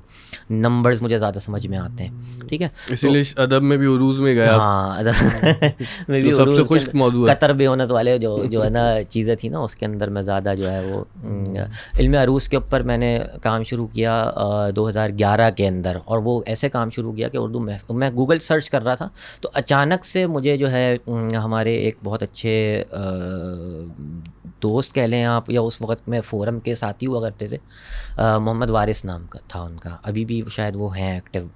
मुझे इस ज़माना हो गया उर्दू महफिल फ़ोरम के ऊपर लॉगिन हुए हुए। तो मोहम्मद वारिस साहब की एक पोस्ट मैंने पढ़ी, उसके अंदर उन्होंने तख्ती की हुई थी इकबाल की, सितारों से आगे जहाँ और भी हैं, अभी इश्क में इम्तिहान और भी हैं। और उसके अंदर उन्होंने पूरा जो है तख्ती करके बताया हुआ था कि बहर मुतकारिब के अंदर जो है मुसम्मन सालिम है ये, फ़ाउलन फ़ाउलन फ़ाउलन फ़ाउलन। तो उन्होंने जो है उसको पूरा तख्ती करके पूरा समझाया हुआ था। तो मुझे ये चीज़ बड़ी फ़ैसिनेटिंग लगी अपने लिए। मैंने कहा यार ये है चीज़ कोई काम की। तो मैंने कहा यार अच्छा मुझे इससे पहले इस बारे में कुछ मालूम नहीं था कि आया ऐसी भी कोई चीज़ होती है, ऐसा कोई पैमाना भी होता है जिसके ऊपर अशार के वज़न को नापा जाता है। तो बहरहाल फिर जो है मैंने इसके ऊपर सर्च करना शुरू किया। उनसे भी मैंने पता किया कुछ किताबों का, उन्होंने मुझे किताब भी बताई। उसके अंदर मिर्ज़ा यास यगाना चंगेज़ी की किताब थी चिराग़ सुख़न, और जो है मौलवी नजमुल गनी रामपुरी की किताब थी बहरुल फसाहत, और जो है आईना बलागत मिर्ज़ा अस्करी की, और 2-3 किताबें और थीं। अच्छा, मैं जब लेने के लिए गया तो मुझे मिला कुछ भी नहीं उसके अंदर से, उर्दू बाज़ार के अंदर कराची में ना उसके अंदर से, बल्कि एक जो है वो एक किताब थी, मेरे जहन में उसका नाम अब नहीं रहा, डॉक्टर क्या नाम है उनका, हाशमी, हमीदुल्लाह शाह हाशमी। हमीदुल्लाह शाह हाशमी की एक किताब उरूस के ऊपर। अरे उस दिन जो यही तो बात कर रहा था मैं उसी किताब के बारे में। हाँ, अच्छा, ये वही किताब है जो मैंने भी सबसे पहले पढ़ी थी। हाँ, तो सबसे पहले मैंने उससे स्टार्ट किया, लेकिन वो बहुत बेसिक किताब है, ज़ाहिर है वो तो फिर बाद में समझ में आया। मुब्तदी के लिए तो बड़ी अच्छी है वो मुब्तदी के लिए अच्छी है। तो वो उससे मैंने स्टार्टिंग की उसकी शुरुआत में। तो जाहिर सी बात है उसमें भी कुछ नहीं समझ में आता था मुझे, लेकिन वो भाई मैं तकरीबन कोई महीना 1.5 महीने के अंदर घोल कर पी गया उस किताब को। उसके बाद अब वो तशफ़ी नहीं हो पा रही कि भाई कुछ ना कुछ गड़बड़ है, कुछ ना कुछ मिसिंग है। तो फिर जो है ना मैंने बाकायदा उर्दू बाज़ार में एक जो है वो दुकानदार थे, तो उनको मैंने बाकायदा ऑर्डर दिया। मैंने कहा भाई ये वाली किताबें चाहिए, आप कहीं से भी मंगवा कर दो। तो उन्होंने कहा अच्छा ठीक है, ये किताबें तुम्हें मिल जाएंगी, तुम ऐसा करो 1 महीने का टाइम दो, मैं कहीं ना कहीं से अरेंज करके दे दूँगा। तो अच्छे खासे ज़्यादा पैसे लेकर उन्होंने मुझे वो सारी किताबें अरेंज करके दे दी। मिल गई। मतलब मुझे आईना बलागत भी दे दी, बैरुल फसाहत भी दे दी, मुझे जो है क्या नाम इसका ये चराग़ सुखन भी जो है यासे खाना वाली ये भी किताब दे दी, और भी बाकी वहाँ पे सारी बिलाल बुक करके बिलाल कुछ बुक, होता था। हाँ, हाँ, ये मैंने सारी बिलाल- किताबें वहीं से ली हैं। बिलाल बुक, हाँ, बिलाल बुक वो उन्हीं के बंद हो पास गया, है। बड़ा अफसोस हुआ मुझे। बंद हो गया? अच्छा। मैं उनको फ़ोन कर देता था, वो किताबें जमा कर लेते थे और वो फिर बिलाल देते बुक थे वो जो वो। ऊपर दीवार जो है ना खड़ी हुई है हाँ, उसके, जो हाँ उठी हुई ऊपर थी, तक। बड़ी अच्छी। वो वही था। तो अब वो आप बता रहे हैं बंद हो गया। मेन सारी जो जितनी भी जो है ना बड़ी और जो है ना वो यूँ समझ लीजिए कि सनद जो है मानी जाने वाली जो किताबें हैं वो मैंने वहीं से ली हैं। तो उन्हीं को मैंने ऑर्डर किया था, इस्लाह सुखन हसरत मोहानी की, वो भी जो है ना मैंने वहीं से ली। अच्छी किताब है वो भी। हाँ वो भी बहुत अच्छी किताब है। तो वो फिर जो है पढ़ता गया। बहुत सारी चीज़ें ऐसी थीं जो समझ में आ तो गई थी, लेकिन दिल मुतमईन नहीं होता था कि कुछ मसले मसाइल हैं। तो उसके ऊपर फिर मज़ीद मैंने तहक़ीक़ी काम करना शुरू किया अरूज़ के ऊपर। तो 2013 के अंदर मैंने बाकायदा अरूज़ी तौर पर जो है इस्लाहें देना शुरू कर दी थी।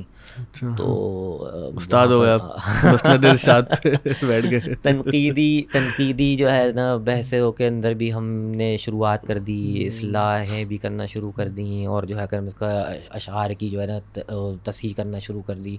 तख्तियात के अंदर बहुत सारे वहाँ पर, क्योंकि उर्दू वेब एक ऐसी जो है फ़ोरम था कि जहाँ पर बहुत सारे लोग ऐसे थे जो बिल्कुल नौ आमूज़ थे और वो सीखना चाह रहे होते थे कि हम शेर किस तरीके से कहें। उनके वतन कभी इधर से कोई कुछ लुढ़क जाता था, कभी कुछ लुढ़क जाता था, तो उसको फिर जो है ना वो करना। यार वो एक मुझे शेर याद आ गया उनका, अनवर शऊर का। हाँ यूं बहर से खारिज है कि खुशकी पे पड़ी है, हाँ शेरों में वो सकता है कि कुछ हो नहीं सकता।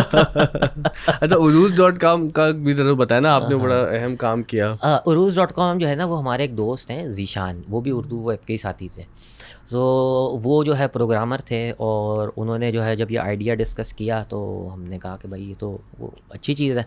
तो उसके ऊपर जो है उन्होंने मुझसे कहा कि आप मुस्तमल जो बहूर है ना उर्दू के अंदर, उनकी एक पूरी फहरिस्त तैयार करें। तो मैंने कोई तकरीबन मेरे ख्याल से कोई 150 बहरें हैं, यानी कि उर्दू अदब में जिसमें एक भी शेर है ना मौजूद जो इंसानी बिसात में मुमकिन हो सकता था। यानी कि बहुत सारी ऐसी हैं जो गैर मुस्तमल ही कहलाएंगी, लेकिन मैंने उसको मुस्तमल बहूर की फ़हरिस्त के तौर पर वो शाया किया था। अगर आप उर्दू में मुस्तमल बहूर की फ़हरिस्त अगर गूगल के ऊपर लिख कर सर्च करेंगे तो वो मेरा ही आर्टिकल आएगा, ठीक है ना। तो वो मैंने पूरी तरतीब दी जिसके अंदर जो है ये सारी बहरें थीं, और उसी बहरों की बुनियाद के ऊपर उनके ऊपर जो है तो वो सॉफ्टवेयर तैयार हुआ, और बड़ा ज़बरदस्त सॉफ्टवेयर है। अगर मतलब आप जो है वो अपने शेर की तख्ती या इस्लाह करना चाह रहे हैं तो वो उसके अंदर बाकायदा पॉइंट आउट कर देता है कि भाई ये तख्ती है, और अगर तख्ती के अंदर कोई गलती है तो वो फिर जो है उसके अंदर भी बता देता है कि यहाँ पर जो है ना ये वज़न टूट रहा है। तो ये तो यानी कि सवाब कमाने का शौक़ पुराना है आपका।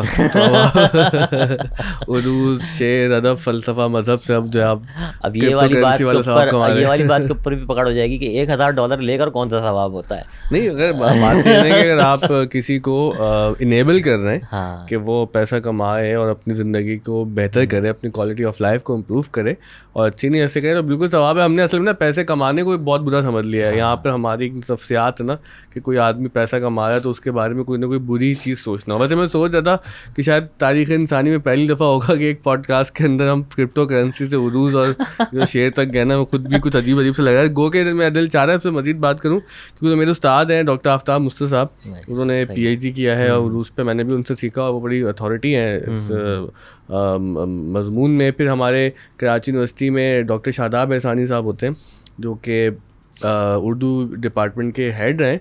तो आफ्ताब मुस्तफ़ा साहब ने उनके अंडर PhD किया डॉक्टर शादाब एहसानी साहब के अंडर, तो वो भी ज़ाहिर एक बहुत बड़ी अथॉरिटी हैं। फिर मैंने बहुत सारे लोगों को देखा जो रूस पर काफ़ी अच्छी निगाह रखते हैं, दस्ता रख सकते हैं। तो जिन लोगों को शेर सीखने का शौक़ है तो वो रूस सीखे, जिनको पैसे कमाने का शौक़ है तो वो जो है वो क्रिप्टो करेंसी की तरफ चले जाएँ। हमारा तो हाल वही है कि अच्छी गुजर रही है दिले खुद कफील से, लंगर से रोटी लेते हैं पानी सबील से। सही बात। तो ये पानी जो है वो नेक्स्ट वाले हमें दे देते हैं तो हम पी लेते हैं। तो बाहर कोई और बात है तो ठीक है, वरना मेरा दिल चाह रहा है आपसे फ़लसफ़े वगैरह के हवाले से बात करूँ, कि थोड़ा सा बड़ा ऑफ टॉपिक हो गया यहाँ ये, थोड़ी अलग अलग से कभी आपसे दोबारा आप कभी तशरीफ़ लाएँ कराची दुबई से, तो इंशाल्लाह ताला आपसे हम एक और पॉडकास्ट इस पर करेंगे और कोशिश करेंगे उसमें राना मोहम्मद आसिफ साहब ज़रूर शामिल करें, क्योंकि दायरे है कि वो बहुत अथॉरिटी हैं, बस उनको जो है ना वो इजाज़त लेनी पड़ती है। राना मोहम्मद आसिफ साहब के ऊपर मुझे याद आ गई एक बात, अभी ये जो पॉडकास्ट का जो ट्रेंड है ना, ये तो अभी रिसेंटली शुरू हुआ है पाकिस्तान के अंदर, कुछ साल हाँ मेरे ख्याल से। मैं और राना आसिफ साहब ने इस चीज़ को सोचा था 2017 में, जिस वक्त कोई पॉडकास्ट नहीं कर रहा था पाकिस्तान के अंदर। उस वक्त में कम होते थे एक आध 2016-17 बल्कि उस वक्त में एक वीडियो भी मौजूद है हमारी, वो पॉडकास्ट, मतलब इस तरीके से सेटअप हमने नहीं बनाया था, उसके अंदर जाहिर सी बात है बहुत बेसिक सा था। अच्छा, ये भी हमारे के ना क्या था कि हमने स्कूल जो यहाँ चला रहे हैं माशाल्लाह से 2700 से ज़्यादा तलबा तालिबात हैं, 100 रुपये हमारी महीने की फ़ीस है, विच टोकन फ़ी। तो एक वेलफेयर एक स्कूल है, वेलफेयर एकेडमी, इसमें बहुत सारी चीज़ें अल्हम्दुलिल्लाह हम कर रहे हैं।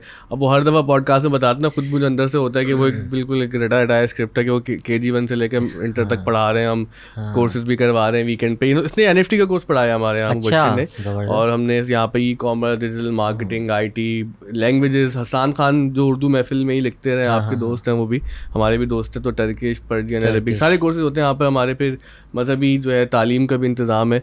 तो ये हमने शुरू किया था घर से, कमरे में, मेरे घर के कमरे में, ये फरहान वगैरह सब बैठे हुए। तो हमने वो एक कपड़ा ख़रीदा था हरे कलर का, उसको फिर धोबी से प्रेस करवाया, लकड़ी लगाई और ईंटों पे लाइटें खड़ी की थी लिटरली हमने, क्योंकि हमारे पास पैसे नहीं होते थे। तो वो लाइट्स कैसे खड़ी करें, लाइट भी कौन सी वाली थी, वो जो कौन सी LED लाइट लगाई हमने ना डंडे पे, इस तरह शुरू किया। अब सिर्फ मकसद वही था कि लोगों तक कोई जो है वो इल्म की बात पहुंचे, हम भी सीखें। था इससे पूरे प्रोसेस से मेरी बहुत लर्निंग होती है, इनकी लर्निंग होती है, हम सब जो यहाँ का स्कूल के इदारे का हिस्सा है। तो आप जैसे मेहमान आते हैं तो उससे होता है कि हमें भी सीखने को मिलता है। और जो हमारे मसला अब जो 2700 के करीब तलबा तालिबात हैं, वो ये पॉडकास्ट देखते हैं सबसे पहले, और फिर ये कि उनकी वसात से दुनिया भर के सामने रखते हैं। तो इसी तरह चीज़ें शुरू होती हैं फ्रॉम अ स्मॉल सेटअप। अगर लेकिन थोड़ी सी नीयत अच्छी हो, खुलूस हो, तो अल्लाह ताला ये कि उसमें कहीं ना कहीं रंग लगा देता है।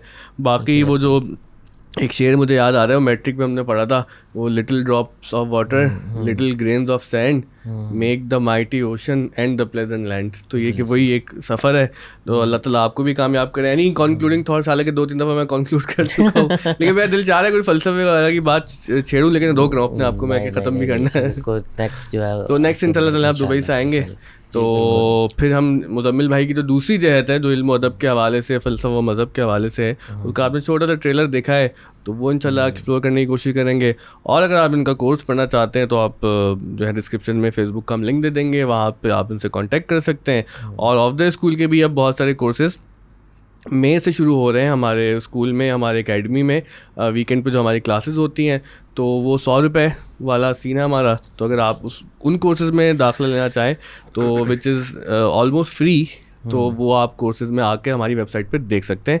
थैंक यू सो मच, आपने पॉडकास्ट देखा। Thank you so much Muzammil भाई, thank you so much Mubashir for coming. और उम्मीद है कि अगले पॉडकास्ट में एक नए मेहमान के साथ हम कुछ नया सीख रहे होंगे, क्योंकि हमारे ऑफ द स्कूल का मोटो यही है, लर्निंग टुगेदर।